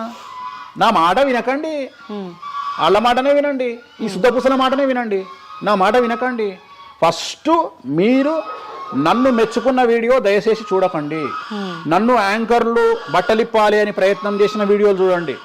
నన్ను చాలా వరకు అంటే ఈయన ఏదో దొరకబట్టి విని ఆ ఉన్న లాస్ట్కు నా ముల్లారం కూడా ఇప్పేసిన, ఇంకేమైనా ఉన్నాయేమో బాడీలో గుంజుదామో అని ప్రయత్నం చేసే యాంకర్ల వీడియోలు చూడండి. నా గురించి నెగిటివ్ పెట్టిన వీడియోలో చూడండి. మీకు నా మీద చివరిగా నమ్మకం కలిగి ఈయన దగ్గర విషయం ఉందంటే రండి, లేకుంటే రాకండి. ఇంకొక విషయం అంటే మీరు ఇంత ధైర్యంగా దర్జాగా ఒక సవాల్ విసిరినట్టుగా మాట్లాడుతున్నారు వీడియోలో మాట్లాడినప్పుడు. మరి మీరు చెప్పినవన్నీ అంటే వేణుస్వామి చెప్పినవన్నీ వాస్తవాలైతే, శాస్త్రంలో ఉంది నేను చూపిస్తానే అతనైతే, ఎంతసేపు ఉన్నా ఆయన పర్సనల్ వీడియోలో చెప్పడము, వేరే యాంకర్ల దగ్గర చెప్పడం తప్ప డిబేట్లకు ఎందుకు రారు, వచ్చి మాతో వాదించవచ్చు కదా, ప్రూవ్ చేయొచ్చు కదా అని చాలా మీరు రెడీనా? డిబేట్లకు రాను. ఎందుకని? కానీ మనం అగ్రిమెంట్ పేపర్లు రాసుకుందాం. నీ ద్వారా చెప్తున్నా నువ్వు కామాఖ్యకు నేను తీసుకుపోతా. నేను చెప్పిన దాంట్లో కామాఖ్యలో ఏది జరగకపోయినా నా దుకాణం పని చేసుకుంటా. నా ప్రాపర్టీ మొత్తం రాసి చేసి నేను నా ఫ్యామిలీతో సహా దేశం వదిలిపెట్టి వెళ్ళిపోతా, లేదు స్టేట్ వదిలిపెట్టి వెళ్ళిపోతా. అన్ని వాస్తవం అని మీరు ప్రూవ్ చేస్తారు. అక్కడ అక్కడికి నేను ప్రూవ్ చేసిన అవసరం లేదమ్మా. నీకే ₹1,00,000 ఇస్తా, పోయి చూసుకొని రాదు కెమెరాలో. ఓకే, దీనికి ఎందుకు డిబేట్ ఎందుకు? నువ్వే పోయిరా, నీకు నేను డబ్బులు ఇస్తా, ₹1,00,000 ఇస్తా, పోయిరా. ఓకే, పోయేసి అక్కడ ఏమేమి జరుగుతుంది, ఏమేమి పూజలు చేస్తారో నువ్వే చెప్పు. ఇప్పుడు కామాఖ్యలో కూడా అమ్మవారి గర్భగుడి లోపల దాకా ఈ పంచమకార వ్యవహారం కానివ్వండి, బలి సాంప్రదాయం, ఆ బలికి సంబంధించిన విధానం కానీ లోపలికి లేదు, అది కూడా ఏదున్నా మెయిన్ గుమ్మం బయటే అని అంటున్నారు. అది సో ఇది అంతా నీకు ఎప్పుడు రైట్స్ వస్తాయి అంటే చూసినప్పుడు మాట్లాడడానికి వస్తాయి. నువ్వు ఎవరో చెప్పిన దాన్ని నన్ను కార్నర్ చేయడానికి అడిగితే పనికిరావు. నేను అనే పాయింట్ ఏంటంటే ఇవన్నీ షో చేయడానికి పని చేయనటువంటి వ్యవస్థ. అంటే ఇవన్నీ నేను వీడియో రూపంలో మీ ముందుకు తీసుకురాలనేటువంటి వ్యవస్థ. సో దీనికోసము నువ్వు వాళ్ళ కోణంలో నన్ను ప్రశ్న అడిగినావు అనుకో, నేనేమంటున్నా అంటే నా కోణంలో అడిగిపిస్తా, వచ్చి చూడు. నా కోణంలో నువ్వు ఎప్పుడు అడుగుతావు? నాతో పాటు వచ్చినప్పుడు అడుగుతావు. నువ్వు నాతో పాటు చూడకపోతే నువ్వెట్లా అడుగుతావు?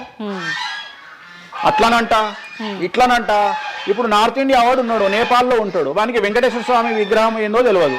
సపోజ్ వానికి ఎవరో చెప్పిండు ఎల్లిగాడు వెంకటేశ్వర స్వామి కాదు అమ్మవారు ఉన్నదని, వాడు కూడా నువ్వు అడిగినట్టే అక్కడ లోకల్ యాంకర్ అడుగుతుంది, ఆడ వెంకటేశ్వర స్వామి కాదట అమ్మవారు ఉన్నదట కదా అంటాడు. నువ్వు చూస్తే చెప్తావు, అరే పిచ్చినాయాలా, అరే ఎదవనాయాలా, ఆడున్నది వెంకటేశ్వర స్వామిరా, దేవుడురా అని చెప్తావు. ఆ, అవునా? అవును. నువ్వు ఆ కామాఖ్య అమ్మ వాడిని చూస్తానని ఇట్లా అడగకపోతుంటే నువ్వేమడుగుతుంటే నీ వర్షన్ మారుతున్నావు. వేణుస్వామి గారు మిమ్మల్ని ఎందుకు టార్గెట్ చేస్తున్నారండి ఈ ఎదవలు అని అడిగే విధానం మారుతుంది. నువ్వు చూడకపోతే నీకు ఎక్కడ అడుగుతావు. నీ ఆలోచన విధానం ఏంటంటే ఈయన ఏమన్నా ఇరుకున పెడదామా అనే ఆలోచనే తప్ప, అరే ఈయన మరి నేను చూడలేదు కదా, నాకు రైట్సే లేవే అని నువ్వు అనుకుంటలేవు. నీకు రైట్స్ ఎక్కడ ఉన్నాయమ్మా అడగడానికి? నన్ను అడగడానికి నీకు రైట్సే లేవు. అంటే మీరు అన్నట్టు నేను అక్కడికి వచ్చి చూస్తే అక్కడ జరిగేది చూస్తా, అది మాత్రం శాస్త్ర ప్రకారంగా జరుగుతుందో లేదో నేను చూడలేను కదా. అంటే దీన్ని బట్టి నీ ఉద్దేశం ఏంటి అంటే, ఒక దేవాలయంలో కూడా శాస్త్ర ప్రామాణికంగా జరగదు. కామాఖ్యలో తెలుగు వాళ్ళు మాట్లాడుకునే, పండితులు మాట్లాడుకునేవే నిజాలు. ఇప్పుడు నువ్వు అనేది అదే కదా. అంటే అది ప్రాంతీయం ప్రకారంగా జరుగుతుంది. అది మరి ఏదైనా ప్రాంతీయమే జరుగుతుందమ్మా, ఏదైనా ప్రాంతీయమే జరుగుతుంది, ఏదైనా ప్రాంతీయమే జరుగుతుంది. గోవాల కసినో ఆడితే తప్పు లేదు, తెలంగాణలో కసినో ఆడితే తప్పు. దాన్నే దేశకాలమాన పరిస్థితులు అంటారు. తిరుపతి వెంకటేశ్వర స్వామికి తిరుపావడ సేవ చేస్తారు, మరి ఎందుకో లోకల్ టెంపుల్ ఎందుకు తిరుపావడ సేవ చేస్తలేరు? తిరుపతి వెంకటేశ్వర స్వామి వారికి పునుగుపిల్లి తైలం పెడతారు, మరి అట్లనే ఇప్పుడు రేపటి నుండి రామాలయంలో పునుగుపిల్లి తైలం పెట్టి నువ్వు వచ్చి నువ్వు స్టార్ట్ చేయమ్మా. మన తెలుగు రాష్ట్రాలలో నువ్వు ప్రాంతీయత గురించి మాట్లాడుతున్నావు కదా. అంటే ఒక్కొక్క దానికి ఒక్కొక్క కట్టుబాట్లు ఉంటాయి. అవునమ్మా, నీకు కావాల్సింది అల్టిమేట్ గా ఏంది? నీకు డబ్బు కావాలి, నువ్వు కోరుకున్న కోరికలు తీరాలి, అంతే కదా. నువ్వు కోరుకున్న కోరికలు తీరాలి. ఎంతమంది ఎకనామికల్ అఫెన్స్ చేస్తలేరు భారతదేశంలో? టీచర్ దగ్గర నుండి మొదలుకుంటే ప్రతి ఒక్క నువ్వు ₹1,00,000 లోన్ తీసుకొని కట్టకపోతే నీ ఇంటి ముందరకు వస్తారు. 20,000 కోట్లు తీసుకున్నాడు దొబ్బేస్తామని సంఘ కూడా ఎవడు పట్టుకోడు. ఇవి కదా మనం మాట్లాడుకోవాలి. ఇవి చేతగావు. వేణుస్వామి కామాఖ్య నుండి అమ్మవారిని తెచ్చి హైదరాబాద్లో పెట్టిండు అంటే నేను అనే పాయింట్ ఏంటంటే ఇదే చెప్తున్నా. ఇప్పుడు విమర్శించడానికి, బట్టలిప్పడానికి చేసే ప్రయత్నము, నువ్వు సబ్జెక్ట్ గురించి ఆలోచించి వామాచారం అంటే ఏంది, దీనివల్ల లాభం ఏంది, ఇది కదా అడగాల్సిన ప్రశ్నలు. కానీ ఏం చేస్తున్నావు? నీ దగ్గరకు వచ్చే వరకు సాధ్యమైనంత వరకు అసలు కామాఖ్యలో ఇష్టమే లేదట కదా. ఒకవేళ నిన్ను నిరూపిద్దామని నేను విశ్వ ప్రయత్నం చేస్తే చివరికి నువ్వేం మాట్లాడతావు? అది అక్కడ లోకల్ అట కదా. అవును, లోకలే, అది లోకలే. ప్రతి ప్రాంతానికి ఆచారం ఉంటుంది. మరి సంక్రాంతి అనే పండుగ ఆంధ్ర వారిది కదా, తెలంగాణలో లేదు కదా. మరి తెలంగాణ రేపటి నుండి వేస్తే జనవరిలో తోలు తీద్దాం ఒకనొకంది చెప్పు, మరి చేద్దాం. పతంగులు ఎగిరేసుడు తెలంగాణ ప్రాంతం కదా, ఆంధ్రాలో కూడా నేస్తే తందాం ఈసారి చెప్పు, మరి నువ్వే చెప్పు. ఎందుకు బ్రిటిష్ వాళ్ళు అలవాటు చేసిన న్యూ ఇయర్ ని మనం జరుపుకోవట్లేదా?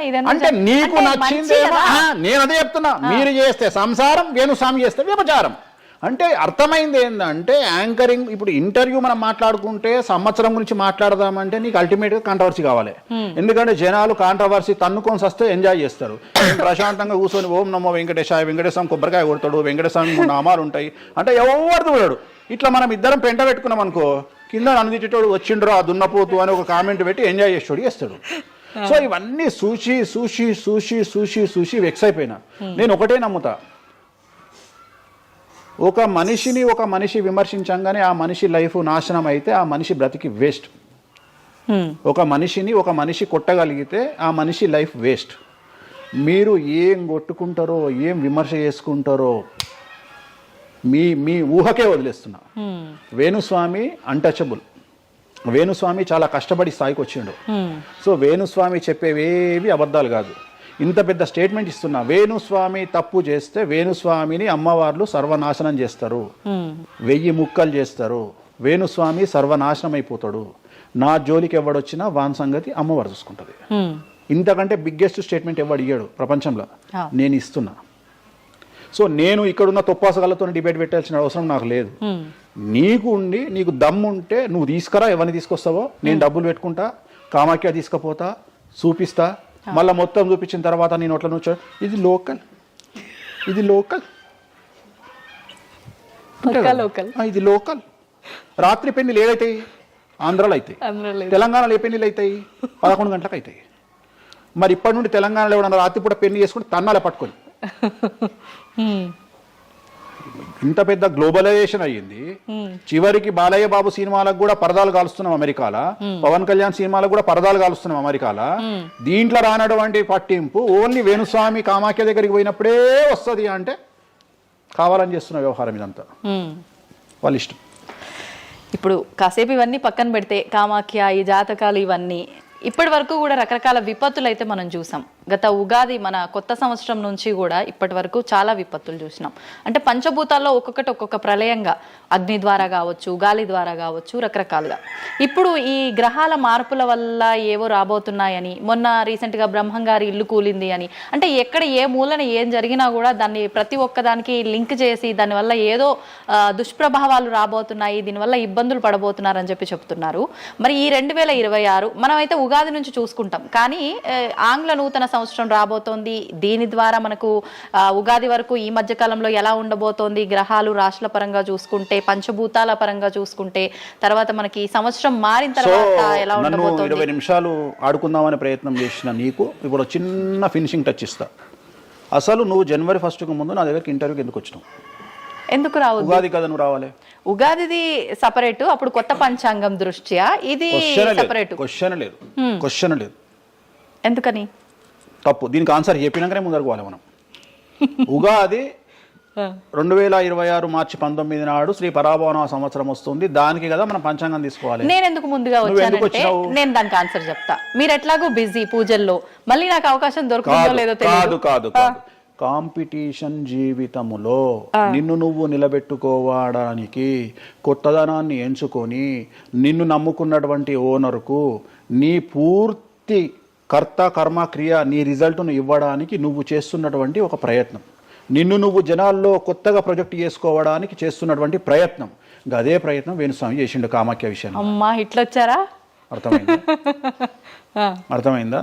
కాబట్టి జనాల్లో కొత్తదానంలో కొత్తగా వస్తే నువ్వు గదే యాంకరింగ్ నేర్చుకున్నావు, గాయన గదే అడ్వకేట్ చదువుకుండు, గా టీవీ ఛానల్ గదే చేసింది. మరి గా టీవీ ఛానల్ ఏమో ప్రైమ్ టైమ్ స్లాట్ 2 లక్షలు ఎట్లా పోతుంది?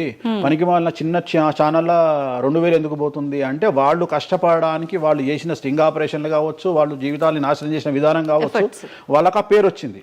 సో అట్లనే వేణుస్వామి కష్టపడి ఈ స్థాయికి రావడానికి వేణుస్వామికి అంటూ ఒక బ్రాండ్ ఉన్నది. సో రెండవది, ఇదే సంవత్సరం ఇదే ఛానల్లో 2025 శివ అనే ఒక యాంకర్ కు నేను ఇంటర్వ్యూ ఇచ్చిన. అందులో చాలా విషయాలు చెప్పిన. ఏమేం చెప్పినా, ఈ సంవత్సరము రైలు ప్రమాదాలు ఎక్కువ అని చెప్పిన, విమాన ప్రమాదాలు ఎక్కువ అని చెప్పిన. చెప్పంగా వెనకకించి వచ్చి వీనికి పని పాట లేదు, వీడు పొద్దుగాలు లేస్తే నెగిటివే మాట్లాడతాడు అని తిట్టిరు నన్ను. మరి అయినప్పుడు ఒక్కడన్నా పెట్టడేంద్రా? పెట్టాలే కదా.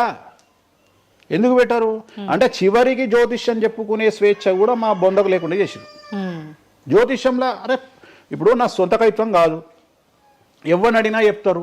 ఈ సంవత్సరం గురువు అధిపతి కమాండర్ కేతువు అన్ని క్లియర్గా ఉన్నాయి. కేతువు అంటే మోక్షకారకుడు, భక్తికారకుడు. ఈ సంవత్సరం 2026లో ఎక్కడైతే జనాలు గుమిగూడు ఉంటారో అక్కడ ప్రాబ్లమ్స్ వస్తాయి. అది రేపు జరగబోయేటువంటి పుష్కరాలు కావచ్చు, రేపు జరగబోయే సమ్మక్క సారక్క పండగ కావచ్చు, లేకపోతే దేవాలయాల్లో ముక్కోటి ఏకాదశి కావచ్చు, ఎక్కడైతే భక్తి భావం ఉంటుందో అక్కడ చాలా పెద్ద పెను ప్రమాదాలు, సంచలనాలు జరుగుతాయని శాస్త్రం చెప్తుంది. శాస్త్రం చెప్పినప్పుడు ఆ శాస్త్రాన్ని వేణుస్వామి చెప్తున్నాడు. దీన్ని కూడా తప్పు తీసుకుపోయి వేణుస్వామి ఏలినాడు శని నడుస్తుంది మేషరాశికి, మేషరాశి బాగుండదు అని చెప్పాలి కానీ మేషరాశి సూపర్ స్టార్లు అవుతారని నేనెందుకు చెప్తా అంటే, ఒక చూసినా వేణుస్వామి మన ఒక ఆమె నేను మీనరాశి బాగాలేదంటే మీనరాశికి బాగాలేదని చెప్తున్నా వేణుస్వామి ఎట్టడే ఎప్పుడు వేణుస్వామి అని ఇట్లా ఊతుంది, ఇట్లనే ఊతుంది ఆమె, ఇట్లనే అంటుంది వేణుస్వామి చెప్పిండు అని తిట్టింది. నువ్వు నమ్మవమ్మా, ఆమె అమెరికా నుండి పంచుప్రభాకర్ అని ఒక ఆయన ఉంటాడు, ఆయన తిట్టిండమ్మా ఆ బూతులు భగవంతా నేనైతే తెల్లారి చచ్చిపోతుండే. అంటే వాళ్ళిద్దరికి ఫైటింగ్ జరిగి గదే మీనరాశి అని చెప్తున్నాను నేను. ఆమె మీనరాశి అంట, గదే మీనరాశి అంటున్నాను. అంటే నేను చెప్పేది అదే. నేను చెప్పేది ఫస్ట్ శనీశ్వరుడు కాదు, శనేశ్వరుడు. శనీశ్వరుడు అని ఎందుకు వచ్చింది అంటే, ఒకరోజు శని శంకరుడు ఇద్దరు కలిసినప్పుడు శంకరుడు శనిని అడుగుతాడు, ఏందా నేను చూస్తే పెద్ద అందరు భయపడుతున్నారు, చాలా పెద్ద పెద్ద వాళ్ళు భయపడుతున్నారు, నువ్వు తోపు తురుమట కదా అంటాడు. అంటే నేను తోపు తురుమా కాదా, రేపు చెప్తా నీ సంగతి అంటాడు. ఎవరు? శని ఈశ్వరుని అంటాడు. అంటే ఏంది అంటే, రేపు నీ టైం వచ్చింది, నీ సంగతి ఏందో చెప్తా అంటాడు. అంటే తెల్లవారి పొద్దున సూర్యోదయానికి శంకరుడు పోయి ఒక చెట్టు తొర్రలో దాచుకొని సాయంత్రం సూర్యాస్తమయం వరకు చెట్టు తొర్రలనే ఉంటాడు.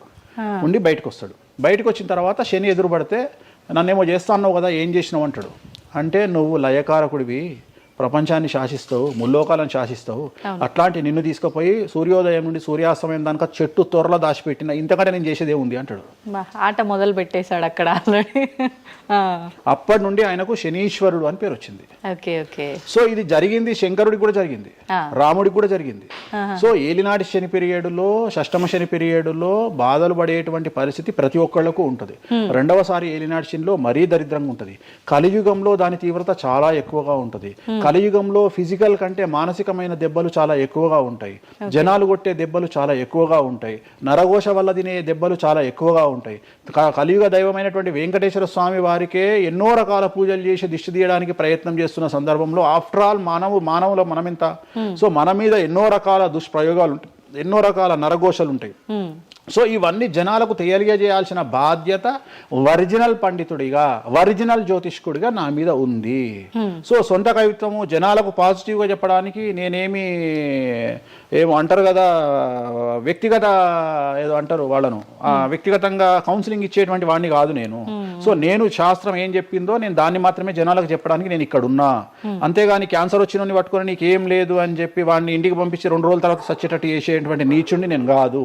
క్యాన్సర్ వస్తే క్యాన్సర్ వచ్చింది, ధైర్యంగా బతుకు, ఇంకా బతుకు, నీ కోరికలు తీర్చుకో, అన్ని కోరికలు తీసుకొని సావు అని చెప్తా. రెండవది, అన్ని తిని 60 ఏళ్ళు పోతే ఏం తినకుండా 80 ఏళ్ళు బతికితే లాభం లేదు. సో కలియుగంలో ఇవన్నీ సమస్యలు చాలా తీవ్రంగా ఉంటాయి. భార్యాభర్త కారులో పోతే పక్కింటోడు ఏడిస్తాడు, మంచి కారు కొనుక్కుంటే ఏడిస్తాడు, ఒక పిల్లగాడు మంచి ఉత్తీర్ణత శాతంలో పాస్ అయితే ఏడిస్తారు, మంచి ఉద్యోగం వస్తే ఏడిస్తారు, ఒక పొలిటికల్ బాగుంటే చస్తాడు, ఒక యాంకర్కు డబ్బులు వస్తే చస్తాడు. సో ప్రతి దగ్గర ఏడుపు ఏడుపు ఏడుపు, జలసు అనేటువంటిది రాజ్యమేలుతున్నటువంటి సందర్భంలో తెలుగు రాష్ట్రాలలో అది పీక్ స్థాయిలో ఉండేటువంటి పరిస్థితులలో నిజాలు చెప్పి జనాలని భయానికి దూరంగా ఉంచాల్సినటువంటి బాధ్యత నాది, జరగబోయే నష్టం నుండి కాపాడాల్సినటువంటి బాధ్యత నాది అని ఇంతమంది రాళ్ళేసినా, ఇంత చెండాల పనులు చేసినా, వ్యక్తిగతంగా నన్ను విమర్శలు చేసినా నేను ఎవరిని వ్యక్తిగతంగా విమర్శించడం లేదు. ఎందుకంటే ప్రతి ఒక్కడి ముడి కింద ఖచ్చితంగా సమస్యలు ఉంటాయి. ఈ శుద్ధపూస ఎవడూ కాదు. నాకంటూ నెల రోజులు పక్కకు తీస్తే ఒక్కొక్కటి జాతకాలు చెప్పగలుగుతా అందరివి. నేను వాటి జోలికి బోదలుచుకోవట్లేదు. శాస్త్రం ఏం చెప్పిందో శాస్త్ర ప్రామాణికంగా నేను జనాలకు తెలియజేయాలని కోరుకుంటున్నా. సో లాస్ట్ ఇయర్ ఎట్లా జరుగుతుందో 2025లో అనుభవించిన కష్టం కంటే 2026 ఎక్కువ, 2026 కంటే 27 ఎక్కువ, 27 కంటే 28 ఎక్కువ. 2025 నుండి 28 వరకు సమాజంలో ప్రకృతిలో జరిగే సంఘటనల తీవ్రత చాలా ఎక్కువగా ఉండబోతా ఉంది. ప్రకృతి పరంగా, సామాజికంగా, అగ్ని ప్రమాదాల పరంగా, వాహన ప్రయాణాల ప్రమాదం, చాలా రకాల సమస్యలు ఈ సంవత్సరం ఉండబోతున్నాయి. ఓకే. రాశుల పరంగా ఎలా ఉంటుందండి? సో ఈ సంవత్సరము ఫస్ట్ రాశుల కంటే ముందు మనం మాట్లాడుకోవాల్సింది ఏంటి అంటే, ఈ సంవత్సరము రైలు ప్రమాదాలు, అగ్ని ప్రమాదాలు, వాహన ప్రమాదాలు, అలాగే జన సమీకరణలు ఉన్న చోట, భక్తులు గుమిగూడే చోట, జన సాంద్రత ఉన్న చోట, అది సినిమా థియేటర్లు అవ్వచ్చు, భక్తికి సంబంధించిన ఏరియా అవ్వచ్చు, సో మార్కెట్లు అవ్వచ్చు, మాల్స్ అవ్వచ్చు, వాటిల్లో పెను సంచలనాలు ఈ సంవత్సరం జరిగే అవకాశాలు ఉన్నాయి. ఆర్థిక నష్టము అంటే ఆస్తి నష్టము, జన నష్టము ఉండేటువంటి అవకాశాలు ఉన్నాయి. కాబట్టి జనాలకు చెప్పే విషయం ఏంటంటే, భక్తి పేరుతో జనాలు లేనటువంటి ప్లేస్కి వెళ్ళండి. ముక్కోటి ఉంది, ఖాళీగా ఉన్న వెంకటేశ్వర గుడికి వెళ్ళండి హ్యాపీగా. ఆ దేవుడికి డబ్బులు ఇచ్చిన వాళ్ళు అవుతారు, పంతులకు డబ్బులు ఇచ్చిన వాళ్ళు అవుతారు, గుడికి 4 రూపాయలు ఇచ్చిన వాళ్ళు అవుతారు. అట్లనే జనాలు లేనటువంటి ప్లేసుల్లో పుష్కరాలకు వెళ్ళండి ఈ సంవత్సరము. సో జన సాంద్రత ఉన్నటువంటి ప్రదేశాలను ఈ సంవత్సరం అవాయిడ్ చేయడానికి ప్రయత్నం చేయండి. సో టూర్లు మ్యాక్సిమం అవాయిడ్ చేయండి. ఈ సంవత్సరము లోయ ప్రాంతాలలో, కొండ ప్రాంతాలలో, నదీ పరివాహక ప్రాంతాలలో పెను సంచలనాలు నమోదయ్యే అవకాశం ఉంది. టూరిస్టు ప్రాంతాలలో కూడా ప్రాబ్లమ్స్ ఉంటాయి. ఈ సంవత్సరం భారతదేశంలో కొన్ని ప్రదేశాల్లో మత కల్లోలాలు రేగేటువంటి అవకాశం కనిపిస్తూ ఉంది, కర్ఫ్యూ విధించేటువంటి అవకాశం కనిపిస్తూ ఉంది. సో ఇవన్నీ కూడా ఈ సంవత్సరం చాలా తీవ్రంగా ఉండబోతా ఉన్నాయి. సో జాగ్రత్తలు వహిస్తే మంచిది. ఓకే. ఇప్పుడు అంటే ఇవి ఎవరికి, అంటే ఏదైనా గ్రహాల్లో మార్పులు ఉన్న వాళ్ళకా, లేదంటే అంటే ఇదంతా మనం ప్రకృతి పరంగా చెప్పాలి. ప్రకృతి పరంగా దాంట్లో ఎవరు ఉంటారు అంటే, చనిపోయే వాళ్ళని తీసుకుంటే ఆ బాధితులు ఎవరైతే ఉంటారో వాళ్ళ జాతకంలో ఏలినాటి శనో, షష్టమ స్థానంలో శనో, వ్యయ గురువో ఉంటాడు. సో మనం వాళ్ళే అని చెప్పలేం కదా, అక్కడికి పోయిన వాళ్ళల్లో వాళ్ళు ఉంటారు. ఎవడైతే నష్టజాతకుడు ఉంటాడో వాడికి ఆ ఇన్సిడెంట్ జరుగుతుంది. సో ఇది ఓవరాల్ గా సంవత్సర ప్రిడిక్షన్ అంటారు. సో రాబోతున్నటువంటి సంవత్సరం పేరు కూడా చాలా చాలా చాలా కాంట్రవర్షియల్ నేమ్, పరాభవనామ సంవత్సరము. పరాభవము అంటే ఓటమి, అవమానముతో కూడిన ఓటమి అని అర్థం. పరాభవము, దుర్యోధనుడికి మయసభలో జరిగినది పరాభవము. సో అలాంటి పరాభవము ఎవరికి జరుగుతుంది అంటే ఎవరి జాతకంలోనైతే ఏలినాటి శని ఉందో 6వ స్థానంలో శని ఉన్నాడో 8వ స్థానంలో శని ఉన్నాడో 12వ స్థానంలో గురువు ఉన్నాడో వాళ్లకు ఈ సంవత్సరం సంచలనాలు ఉండబోతా ఉన్నాయి. అది మేషరాశి కావచ్చు, మీనరాశి కావచ్చు, సింహరాశి కావచ్చు. సో ఇలాంటి వారికి ఈ సంవత్సరం పెను సంచలనాలు ఉండేటువంటి అవకాశాలు ప్రస్ఫుటంగా కనిపిస్తా ఉన్నాయి. సో ఇది ఓవరాల్ గా సంవత్సర ఫలితము. ఇక 12 రాశులకు సంబంధించి ముందుగా మేషరాశి కనుక తీసుకున్నట్లయితే మేషరాశికి ఈ సంవత్సరము ఏలినాటి శని నడుస్తూ ఉంది. సో ఏలినాటి శని ఒక పక్క గురువు బాగాలేడు, ఒక పక్క రాహు బాగాలేడు, ఒక పక్క కేతు బాగాలేడు. సో ఇలాంటి సందర్భంలో పెను సంచలనాలకు కారణభూతమయ్యేటువంటి అవకాశం ఉంది. సో విద్యార్థులకు ఉత్తీర్ణత శాతం తగ్గుతుంది, కోరుకున్న ప్లేస్మెంట్స్ రావు, వీసా రిజెక్ట్ అయ్యే అవకాశం ఉంది. ఉద్యోగస్తులకు పై అధికారుల వల్ల సమస్యలు ఉంటాయి, ప్రమోషన్లు ఆగిపోతాయి. సో బదిలీలు చాలా దూరంగా బదిలీలు అయ్యే అవకాశం కనిపిస్తూ ఉంది. రాజకీయ నాయకులకు ఫెయిల్యూర్స్ కనిపిస్తూ ఉన్నాయి, ఉన్న పదవులు కోల్పోయే అవకాశం కనిపిస్తుంది, ఎన్నికలలో ఓటమి కనిపిస్తూ ఉంది. రైతులకు మొదటి పంట కంటే రెండవ పంట బాగుండే అవకాశం ఉంది. కళాకారులకు క్రీడాకారులకు అవకాశాలు తగ్గిపోయి ఆదాయం తగ్గిపోయే అవకాశం ఉంది. స్త్రీలకు సంబంధించి భర్తల మధ్యన గొడవలు అయ్యే అవకాశం ఉంది. అలాగే వ్యాపారస్తులకు, బ్యూరోక్రాట్లకు ఈ సంవత్సరం ఏసీబీ, సిబిఐ, సిఐడి లాంటి కేసులు లేదా ఈడీ కేసులు కనిపిస్తూ ఉన్నాయి. ఈ సంవత్సరం ఓవరాల్గా మేషరాశి వాళ్ళని తీసుకుంటే న్యాయపరమైన ఇబ్బందులు, ఆర్థికపరమైన ఇబ్బందులు, ఆరోగ్యపరమైన ఇబ్బందులు, తండ్రికి సంబంధించిన అపమృత్యు గండము, అలాగే న్యాయపరమైన చిక్కులు, వాహన ప్రమాదాలు, భార్యాభర్తల మధ్యన గొడవలు, ఇవన్నీ మేషరాశి వారికి కనిపిస్తూ ఉన్నాయి. మరి ఏం చేసుకోవాలా అంటే తిరునల్లా శనీశ్వర ఆలయంలో ప్రత్యేకమైన శని పూజ నిర్వహించుకోవడంతో పాటు నలుపు రంగు దుస్తులకు దూరంగా ఉండడము, నలుపు చెప్పులు, నలుపు వాహనాలకు దూరంగా ఉండడము, లెదర్ వస్తువులకు దూరంగా ఉండడము, నలుపు లెదర్ వస్తువులకు దూరంగా ఉండడం వల్ల సమస్యల నుండి గట్టెక్కుతారు. ఏడాదంతా వీటికి దూరంగా ఉండాలి. మరి తర్వాత నెక్స్ట్ వృషభ రాశి. సో వృషభ రాశి వారికి ఈ సంవత్సరం 100కు ఇంచుమించుగా 75% అనుకూలంగా ఉంది. రాహువు, కేతువు, గురువు, శని అనుకూలత కనిపిస్తూ ఉంది. చాలా బాగుండబోతా ఉంది. ఈ సంవత్సరం మే నుండి విపరీతమైన రాజయోగం పట్టబోతా ఉంది. చాలా అనుకూలంగా ఉంది. విద్యార్థులకు ఉత్తీర్ణత శాతం ఉంటుంది. స్త్రీలకు అనుకూలమైన ఫలితాలు ఉంటాయి. స్త్రీలకు మీ ఇంట్లో కమాండింగ్ అంతా మీదే ఉంటుంది. రాజకీయ నాయకులకు ఎన్నికలలో విజయాలు సాధిస్తారు. డబ్బులు ఎక్కువ ఖర్చైనా విజయాలు సాధిస్తారు.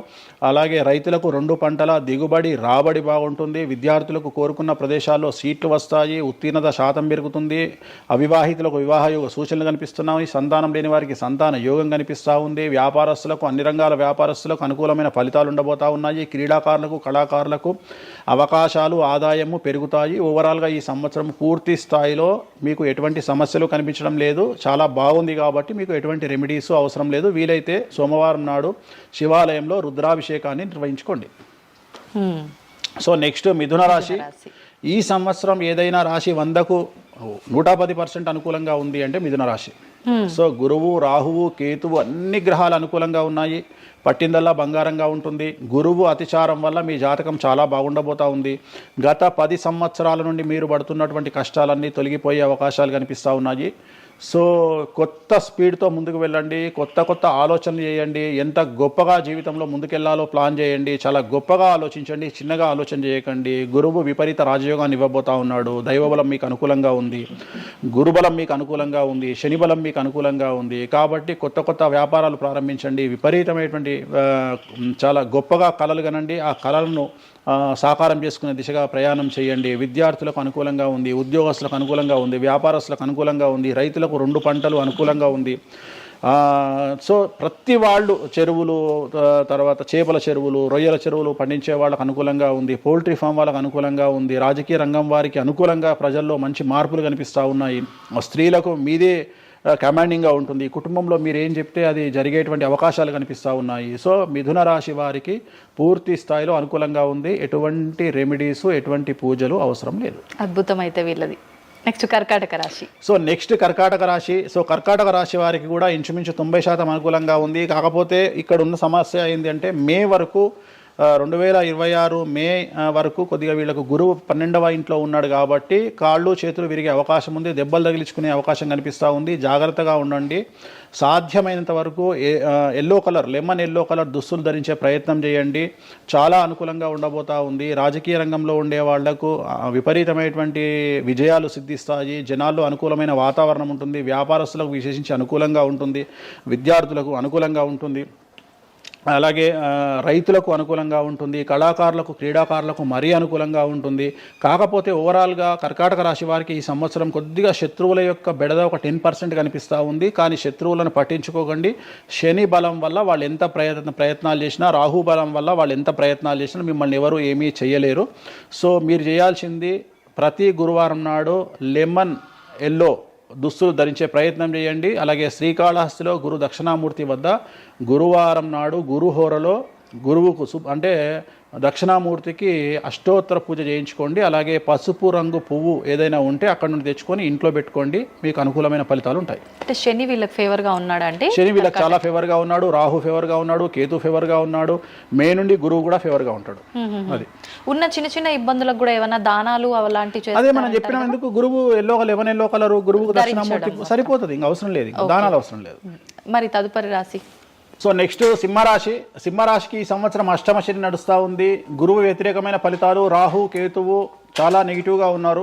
సో ఇంచుమించుగా 4 గ్రహాలు వ్యతిరేకమైన దిశలో ఉన్నాయి. అష్టమ శని అంటే తల్లికి ఆరోగ్యపరమైన ఇబ్బందులు ఉంటాయి, మానసికమైన ఇబ్బందులు ఉంటాయి, శారీరకమైనటువంటి అనారోగ్య సమస్యలు ఉంటాయి, అలాగే ఆర్థికపరమైన ఇబ్బందులు, న్యాయపరమైన చికాకులు ఉంటాయి. జాగ్రత్తగా ఉండండి. నలుపు రంగు దుస్తులకు దూరంగా ఉండండి. విద్యార్థులకు సమస్యలు, ఉద్యోగస్తులకు సమస్యలు, వ్యాపారస్తులకు సమస్యలు, ఈడీ కేసులు, పోలీస్ కేసులు, బ్యూరోక్రాట్స్కు సిబిఐ కేసులు, రైతులకు పంటల దిగుబడిలో నష్టము, కళాకారులకు క్రీడాకారులకు వాళ్ళ అవకాశాలను ఇతరులు దక్కించుకునేటువంటి అవకాశం కనిపిస్తూ ఉంది. స్త్రీలకు భార్యాభర్తల మధ్యన గొడవలు. సో ఓవరాల్గా సింహరాశి వారికి ఏ రంగంలో వారైనా సమస్యలు కనిపిస్తూ ఉన్నాయి. అష్టమ శని ప్రభావం కనిపిస్తూ ఉంది కాబట్టి నలుపు రంగు దుస్తులకు దూరంగా ఉండండి. తిరు నల్లార్ శనీశ్వర ఆలయంలో ప్రత్యేకమైన శని పూజను నిర్వహించుకోవడం ద్వారా సమస్యల నుండి గట్టెక్కుతారు. ఓకే. సో నెక్స్ట్ కన్యారాశి. ఈ సంవత్సరం కన్యారాశి వారికి ఇంచుమించు 75% అనుకూలంగా ఉండబోతా ఉంది. శని అలాగే కుజుడు, రాహువు, కేతువు, గురువు అనుకూలతల వల్ల చాలా చాలా అనుకూలంగా ఉండబోతా ఉంది. ఒకే ఒక్క సమస్య ఈ సంవత్సరం ఉండేది, భార్యాభర్తల మధ్యన ఈగోలు కానీ క్లాషెస్ కానీ వచ్చే అవకాశం ఉంది. సో కాంప్రమైజ్ అవ్వడానికి ప్రయత్నించండి. భార్య దగ్గర భర్త, భర్త దగ్గర భార్య కాంప్రమైజ్ అవ్వండి. ఈగోలకు పోవద్దు, జెలస్లకు పోవద్దు. ఆర్థికపరమైన అంశాల్లో జాగ్రత్తగా ఉండండి. విద్యార్థులకు అనుకూలత కనిపిస్తూ ఉంది, రాజకీయ నాయకులకు అనుకూలత కనిపిస్తూ ఉంది, వ్యాపారస్తులకు, కళాకారులకు, క్రీడాకారులకు విశేషమైన యోగం లభించబోతూ ఉంది. న్యాయస్థానాల్లో పనిచేసే వాళ్లకు, న్యాయ సంబంధమైన వృత్తిలో ఉండే వాళ్లకు అనుకూలమైన ఫలితాలు ఉండబోతా ఉన్నాయి. స్త్రీలకు విశేషించి అనుకూలంగా ఉండబోతా ఉంది. సో ఈ సంవత్సరం కన్యారాశి వారికి పూర్తిగా అనుకూలమైనటువంటి ఫలితాలు కనిపిస్తూ ఉన్నాయి. వీరు చేయాల్సినటువంటి రెమెడీ సోమవారం నాడు రుద్రాభిషేకాన్ని శివాలయంలో నిర్వహించండి, సమస్యల నుండి గట్టెక్కుతారు.